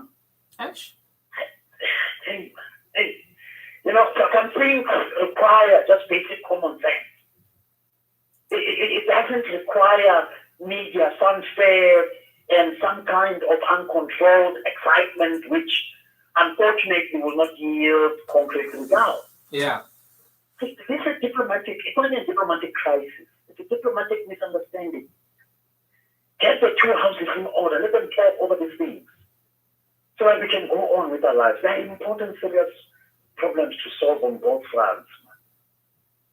We don't need this debate. We don't. It's now starting to attract tabloids.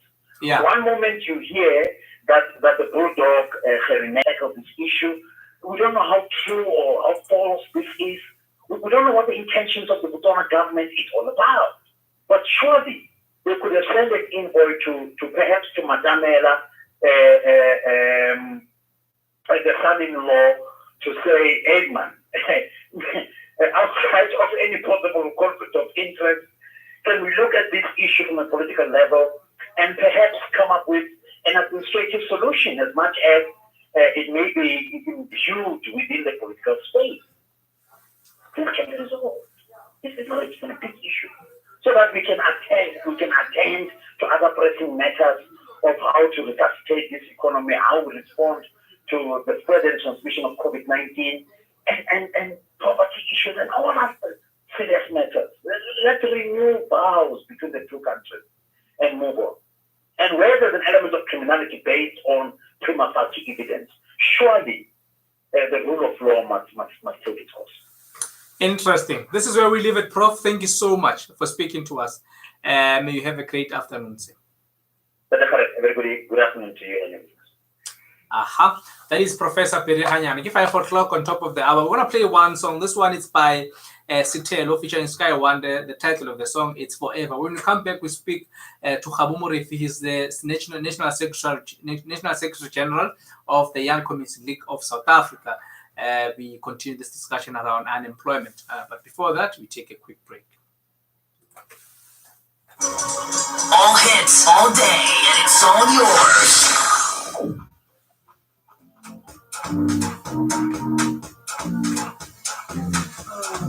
Yes, sure. Read. Okay.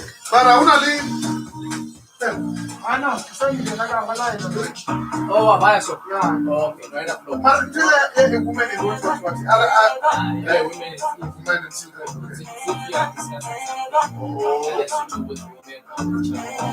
Yeah. I know exactly.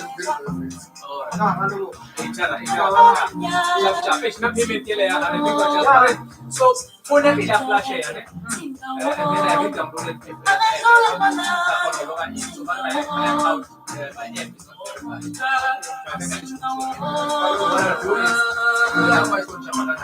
I'll probably speak to them now online. If I can't, I'll just drive to that.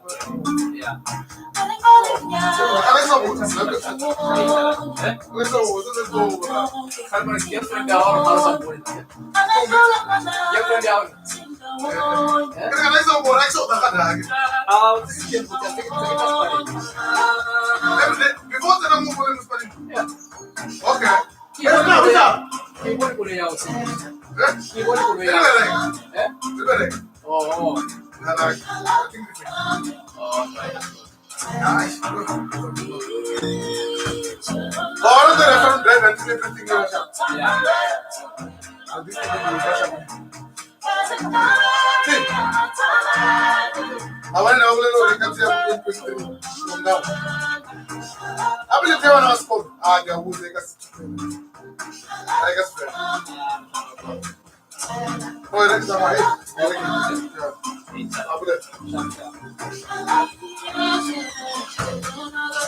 Alright.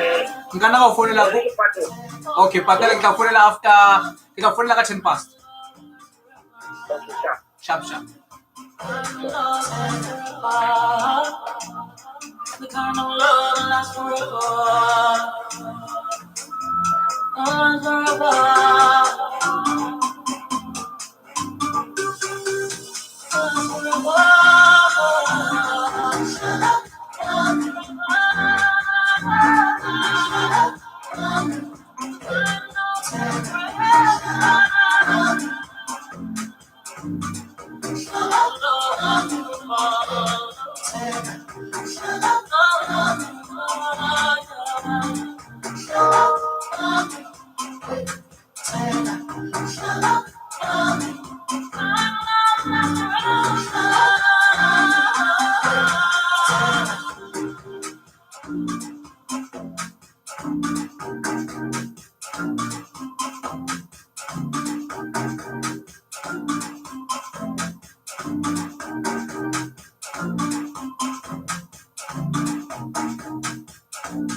Station with the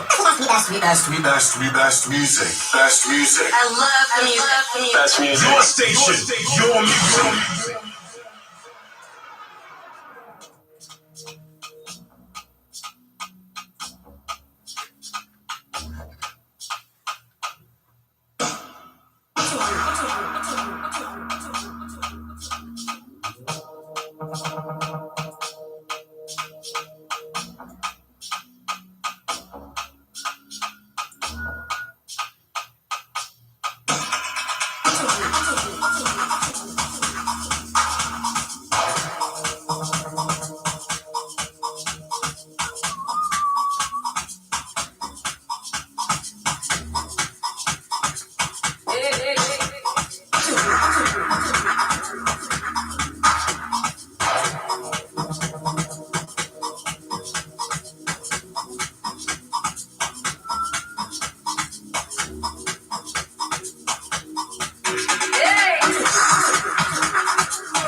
We have ignition. Strap in. You're about to listen to the hottest sound.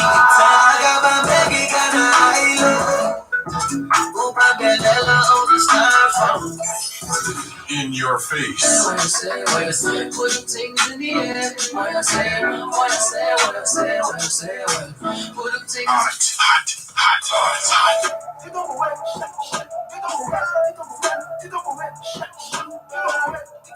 Hashtag Cap City's #1 radio station.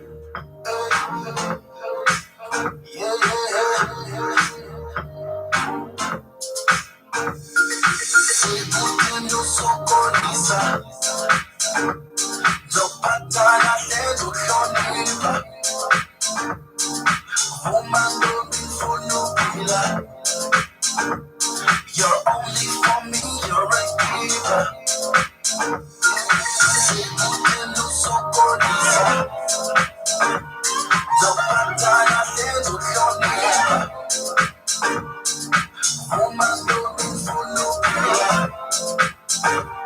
You're only for me, you're a giver. So yelanda biza sisaboni tafila ungaipika yongi ndondinga niga Unkaza ngifika yongisande sleeper. Just give me a chance, let me take this thing much deeper. So turn on your bottoms and don't be, please take my offer. Got a diva that wants me, trust me, no one can stop her. What you say? No jala, no move on in Doja. Pretty girl, value humu ye kun patent dog. Hey, no so good. Eyes with you guys and eyes up police. Hey, like you got a choice. Like I'ma just stop you.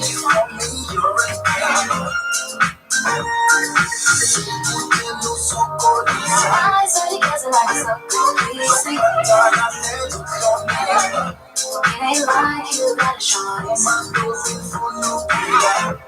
Like I'ma just stop you.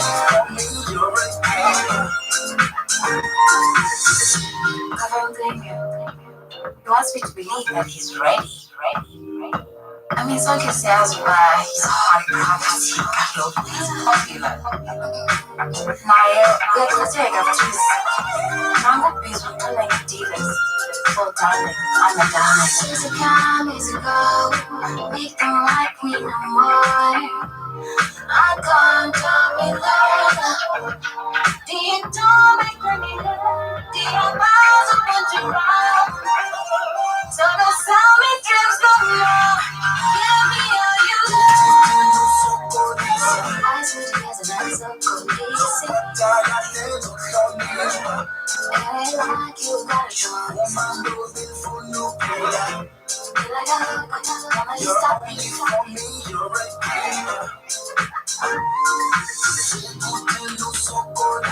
Eyes with you as an eyes of police. It ain't like you got a choice. Like I'ma just stop you.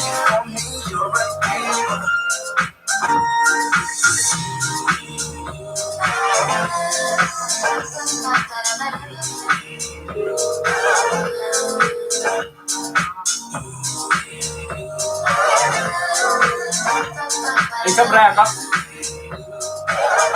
Ya, usha po mo ne?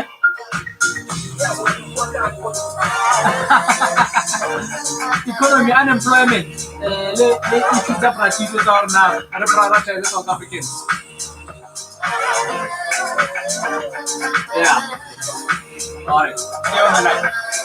Okay. All right, stay on the line. Busi on this one, featuring Nak Music. The title of the song is Ntombi, an interesting song as well. It's still the Woman Crush Wednesday. Furthermore, it's Wellness Wednesdays of the Buckle Up, and we are officially in the last hour of the show. We've been with you since 2 o'clock up until the hour 6 p.m. And during our discussion, we are looking at unemployment. But furthermore, the context of our discussion is based on, the views that were actually, alluded by the Minister of Finance, Tito Mboweni, saying that perhaps it's about time that we come up with a policy that says, South Africans first in the job space. And whether there's pros and cons, that's something that we need to look at. And I think in our discussion, we've been looking at what impact will this have on international relations? Can it affect consumer, can it affect investor confidence?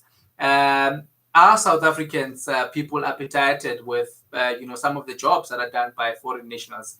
On the line, we're joined by the Secretary General of the Young Communist, the Young Communist League of South Africa, Mr. Khabo Morifi, on the line with us. Mr. Morifi, good afternoon.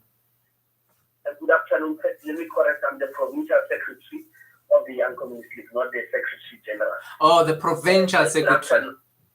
Oh. Yes, and good afternoon to the listeners. No, thank you so much. Thank you so much for correcting us. We're already preempting the future. You'll get me to trouble. 16 minutes have gone since 5 o'clock. Look, these are interesting views that are being uttered by the Minister of Finance. First of all, looking at how unemployed continue to rise, especially with this pandemic that has locked all of us into spaces that we never thought would be in. But I think interestingly enough, in the comments by the Minister of Finance, he makes points that perhaps we should now come up with policies that force all South African businesses to apply a South Africans first policy in terms of the employment of their staff, without the exclusion, or rather without the the oppression of foreign people. My question is, yes, yeah, you can jump in. Okay, look, the point I want to make is that firstly, I think it is a necessary discussion that Minister Tito Mboweni is coming up with. It is something, I think, for reason of context, we have to be honest that the unemployment rate for South Africa in the first quarter was sitting at 30%. And mind you, the second quarter has not been done, because it's not yet done.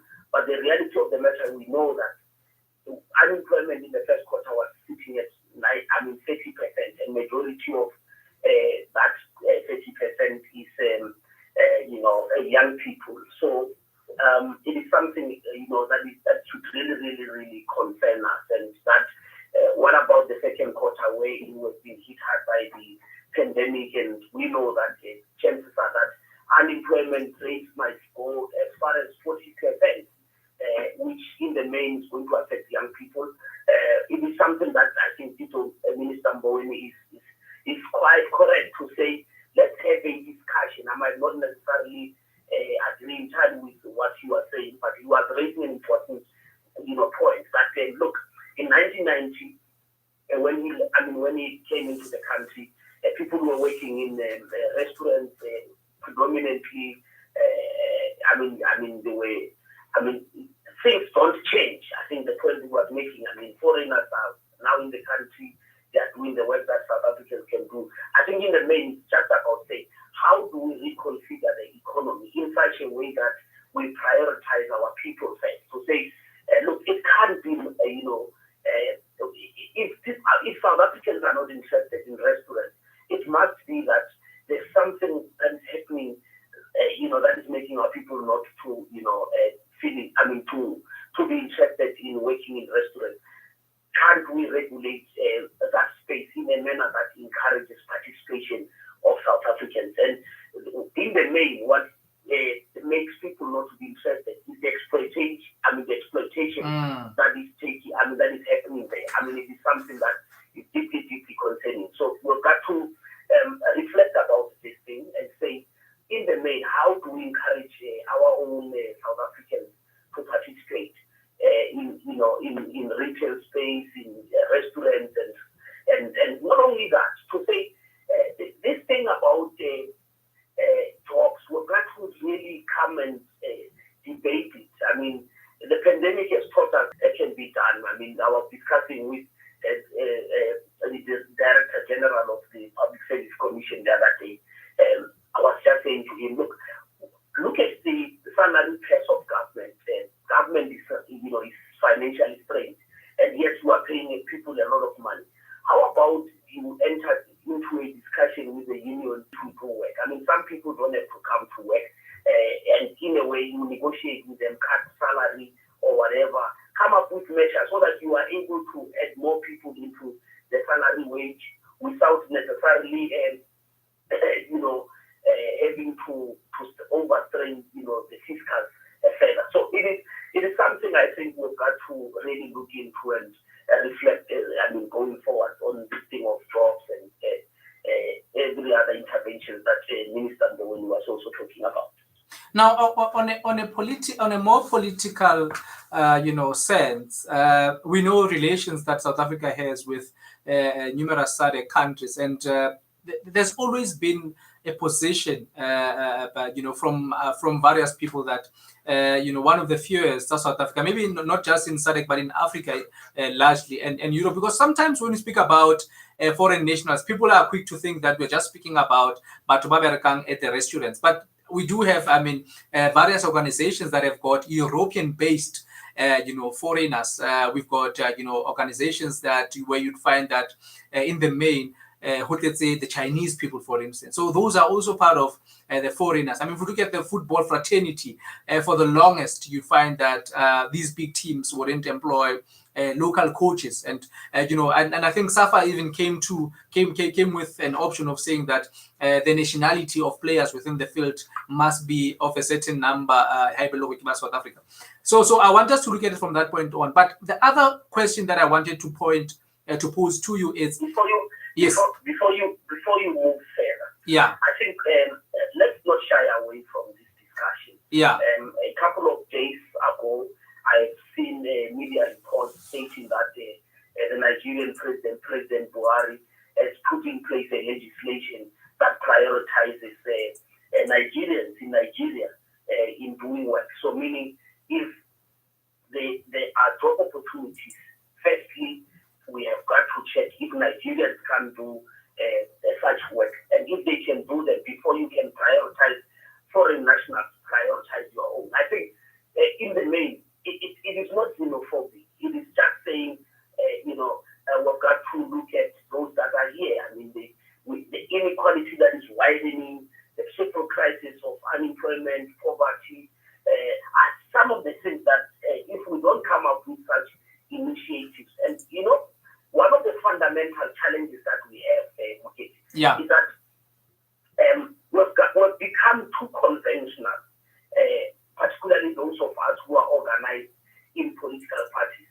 And now, instead of looking at the challenge of ensuring that we cater for our own South Africans first, we prioritize them and prioritize others. I mean, other African nationals after, or maybe even on scarce skills. I mean, my understanding is that I would be of the view that if there's any skill that we should get, we can prioritize those skills that we do not have within our country in the form of foreign nationals. But the reality is that how we are organized, because of our history, the liberation struggle, sometimes we are caught up into dealing with this issue of addressing immigration challenges and some of those things. Because sometimes we look at the history of having been in some of these African countries. But the reality is that conditions were different even for those of the comrades who might have went to exile in other African countries. There were strict conditions that our people were placed under. It should not be a problem. I think we should look at it. And I know I'm going to offend a lot of comrades in the liberation movement as a whole, the alliance. I'm part of it. I think we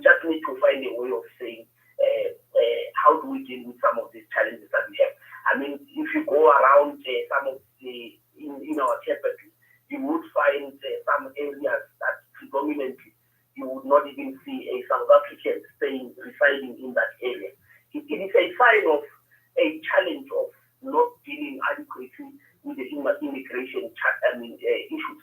So it is something that we've got to look into and say, how do we, move towards prioritizing South Africans and deal with immigration challenges before we can even start saying, well, addressing some of the unemployment challenges that we have.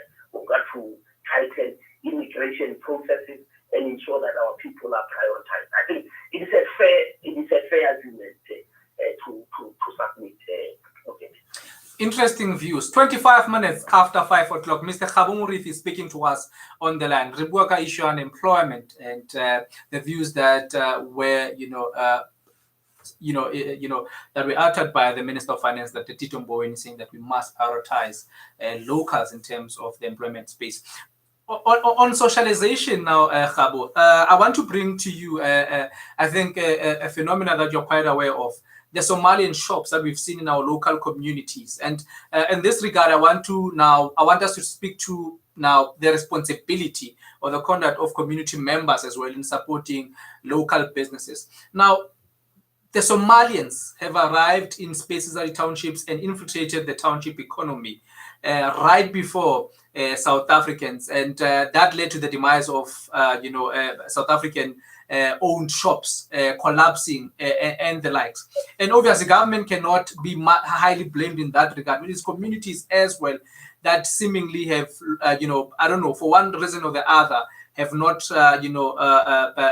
seen, the local shops as a point of priority. And sometimes because of the prices, the foreign-owned shops would be a bit cheaper than our local shops. How do we fix that part of the economy as well? I think one of the fundamental challenges that we've got to deal with, and to say to a great extent, our government has not done very well in that aspect. The issue of I look at it from the point of view of revenue. I mean, I see that the revenue matter. To say one of the challenges that you will qualify is that these small businesses that are there run by Somalians, majority of them, if we were to conduct research, say hypothetically, they don't bank with our banks, correct? That's the first issue. Now, how do we tax them? It is another matter. So we are living a side of the economy that is not being attended to. And yes, our people are supporting it on the ground because of how they make it easier. I mean, that business model that they use of working together, they work together and then they are able to, manage the issue of prices. I mean, markups, they sell things cheaper. It is a model that they are using. But what concerns me is that these people, they do not pay. Some of the majority of them do not pay with our banks. And as a result, we're unable to account for whatever they generate. We can't have adequate numbers in terms of how much is it that they generate. If we can't check, then it means that there is an economy that is running somewhere, but it does not contribute adequately towards the GDP of our country. So it is something that concerns me. And then thirdly, our people, the people on the ground, look, if we don't get into that space and regulate it, and I'm telling you, people will continue to support them, but they don't plow back into our issues. Into our economy, I wanted to say. So it is something that we need to really, really reflect about thoroughly. People who are, who have revenue expertise and banking and whatever, they must be able to come and help us with their ideas in terms of how we can shape this thing towards formalizing it and making sure that in the main, our people must benefit as well. How do we create a business model in small, medium businesses of our people that they thrive, comparatively speaking, with those that are run by Somalian people? So it is something that we can look into, but also to learn how they run their own business models. Working together, if South Africans we could work together, we could go somewhere. The challenge about us is that we don't want to work together. We always cast aspersions towards one another. There's unnecessary and unhealthy competition amongst ourselves in our communities. And had we looked into issues properly and looked at some of how the Somalian businesses are thriving, perhaps we could get something for the benefit of our people, which they can run their businesses successfully. I mean, before the Somalians arrived, we had successful entrepreneurs, the likes of Tito Mboweni and many others who succeeded. They ran small shops until they developed them. The business model was working.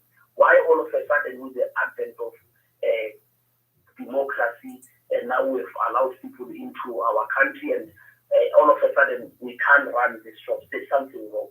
I think we've got to look into how do we, put in legislation that optimizes and makes businesses survive, small businesses survive in our communities.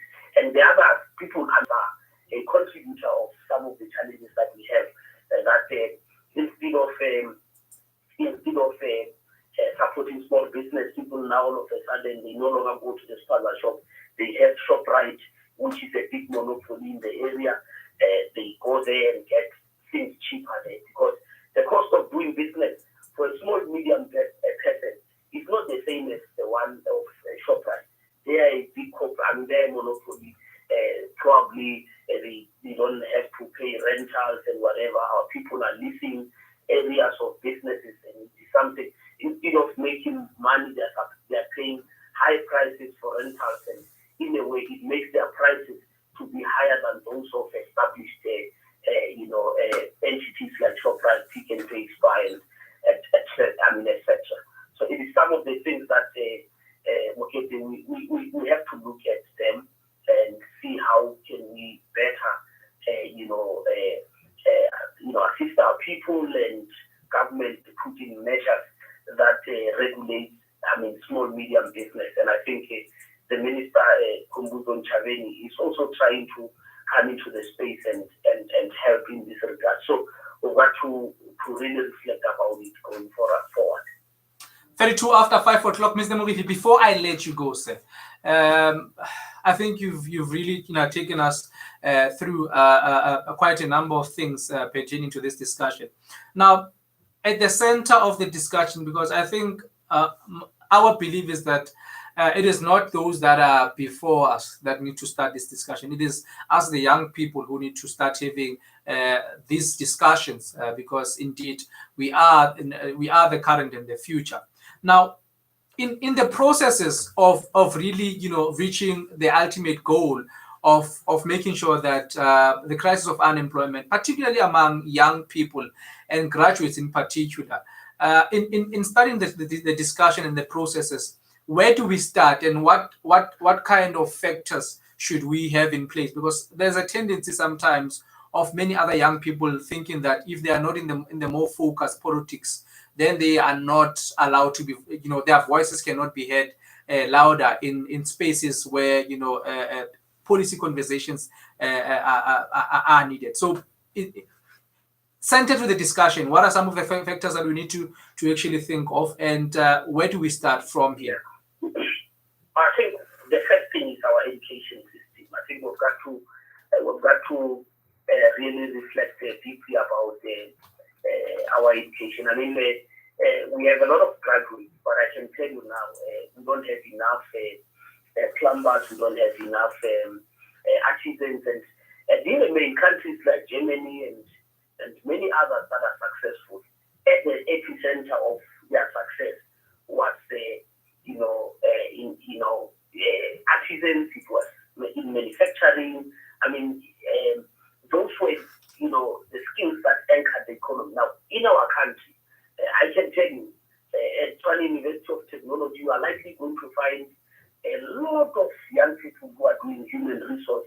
I'm not criticizing the program, but I'm just saying, when the country needs artisans, we want to manage human capital. We want to, there's a course about office assistant or whatever. People want to do that. The country needs artisans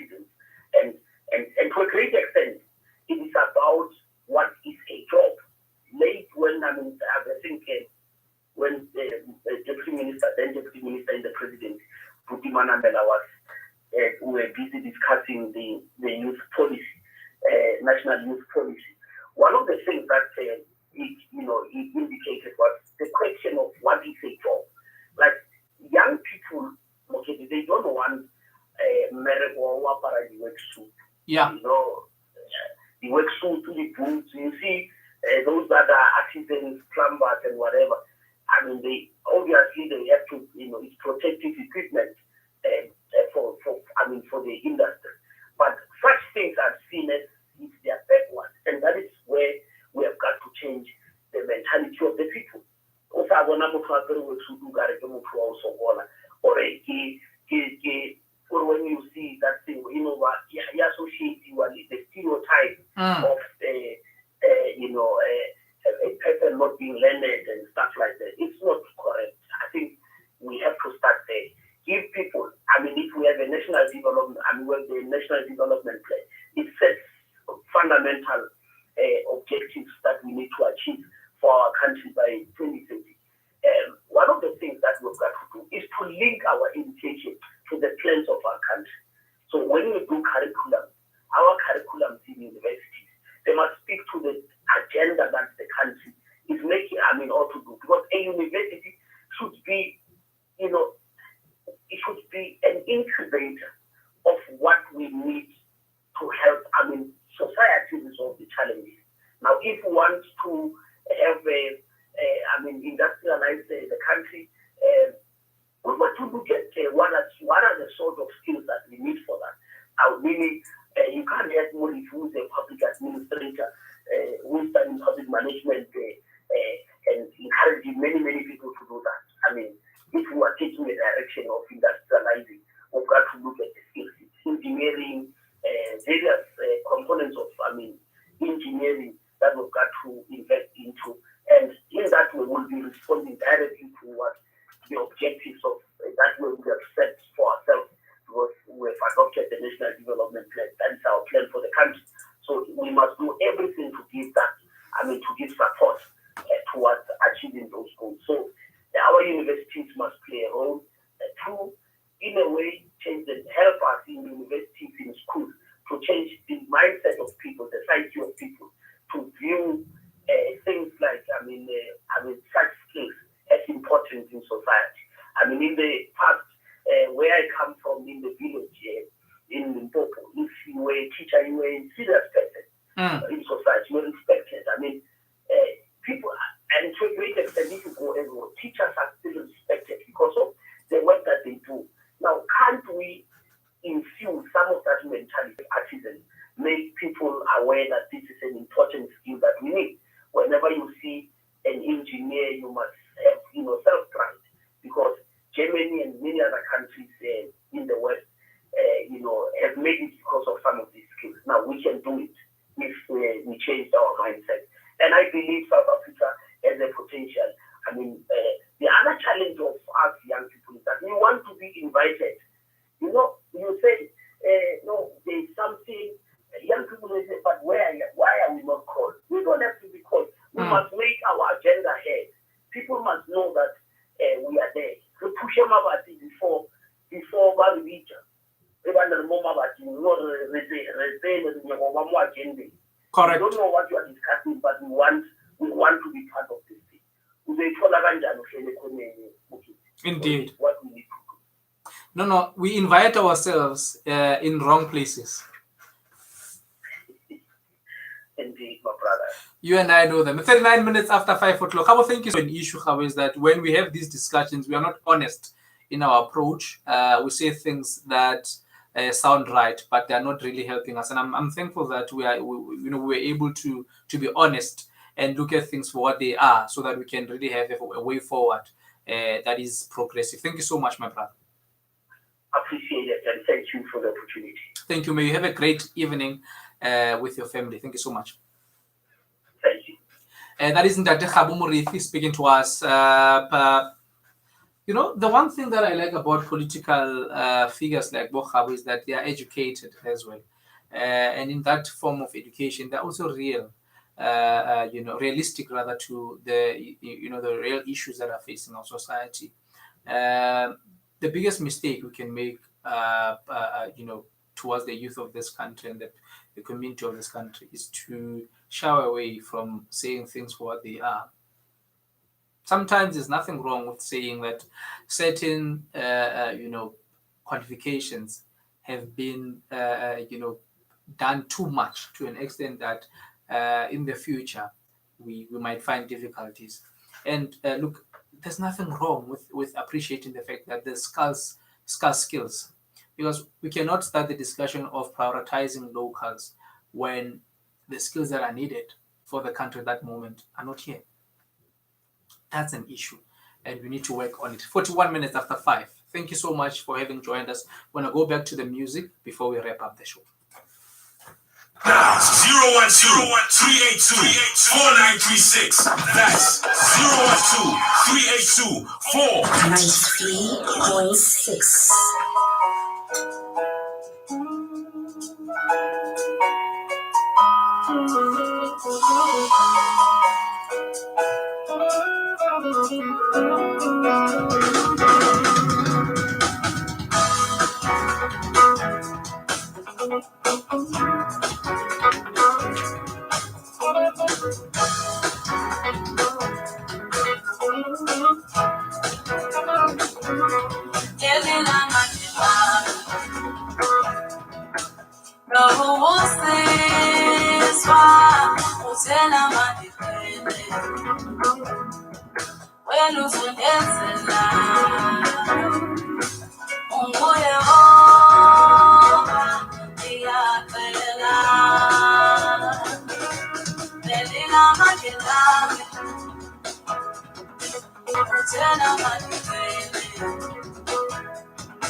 This is Tshwane FM 93.6. Hey, Peter, check it out, y'all. Right now. 93.6.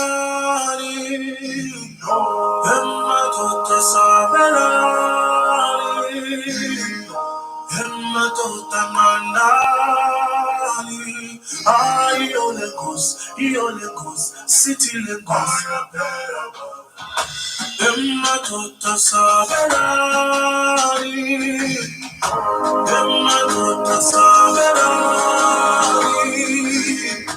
Abafazi Bayalila, City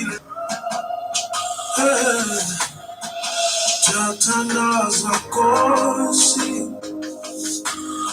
Upenulimitada Zoyetu, Izikano Yasi, Abafazi Bayalila, Siatangaza Kosi, Betrangulo, Bebularo, Becanero, Bobby Babo, Genera, Genera, Genera.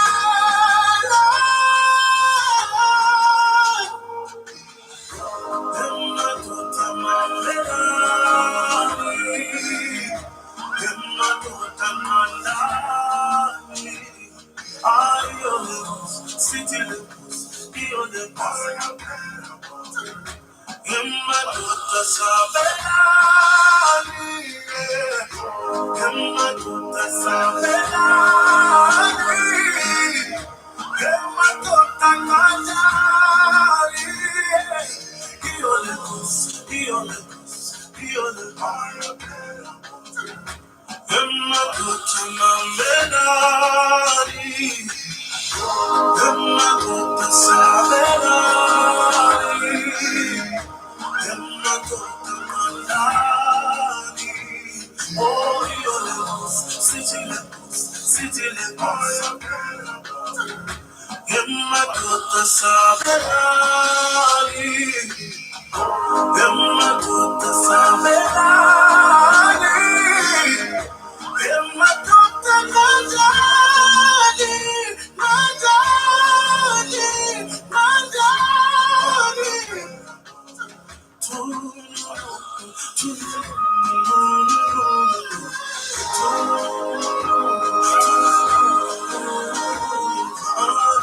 City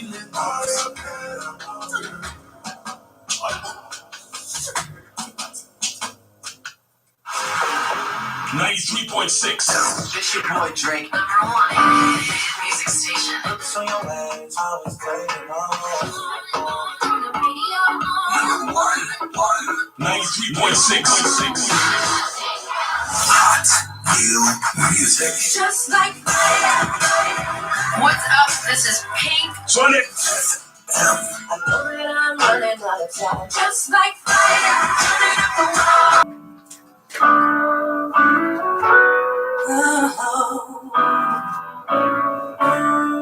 Don't dance and shake. Them doesn't be your I'm tired of heavy. Until was enough. I'm talking now. And you come now, baby. Cupid is your name, yeah. And I don't care what they say. I'm tired every day, every day. They're gonna don't get drunk now, every day. Ooh, every day.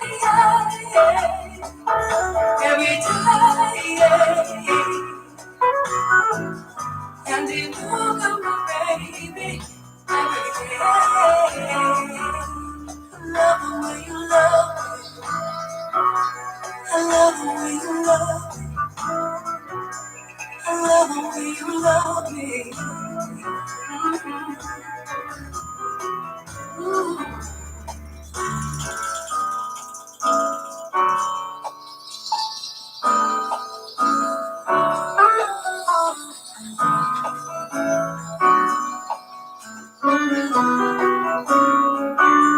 Yeah, my casana. We took time and kiss when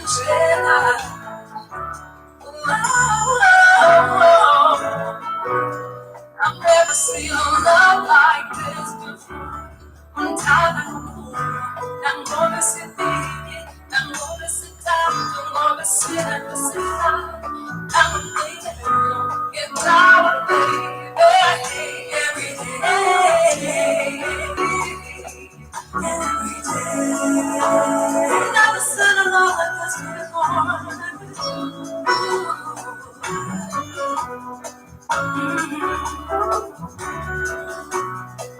Ooh, I'm tired, baby. Every day. So get to go so long about.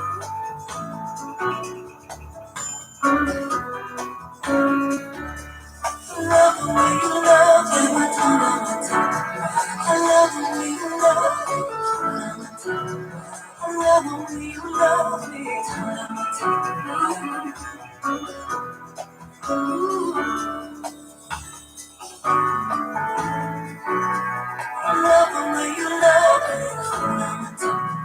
I love the way you love me.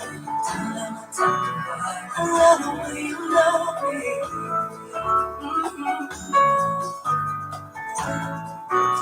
I love the way you love me. I love the way you love me. I love the way you love me. I love the way you love me.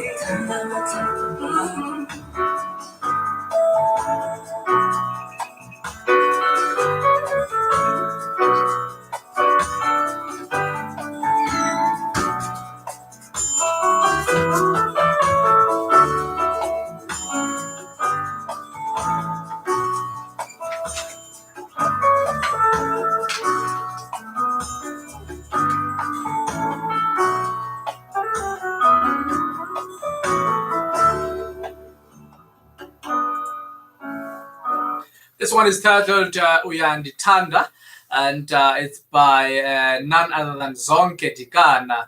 And this is where we leave it for tonight. Tomorrow I'm not in, but I'm back again on Friday. Same time, same place. We're looking at different things. It's an entertainment Friday. Harry, it's Munati Hona. Thank you so much for your listening pleasure for tonight, or rather this afternoon all the way to tonight. But thank you so much for really tuning in. My colleagues are coming through between now and exactly midnight, and they want to take you just all the way to the following day. It has been a memorable moment and a pleasure indeed to be in your midst. And thank you so much once more for your listening pleasure. For now, I want to give you great music, from the various South African artists until my colleagues come through to be with you.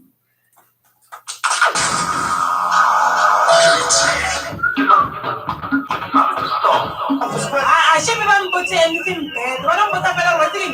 Motala will not consider Chatamuri. Mara should be something to the Labra. And my Kusaki Manta. Motala will not is a Chatamuri Labra.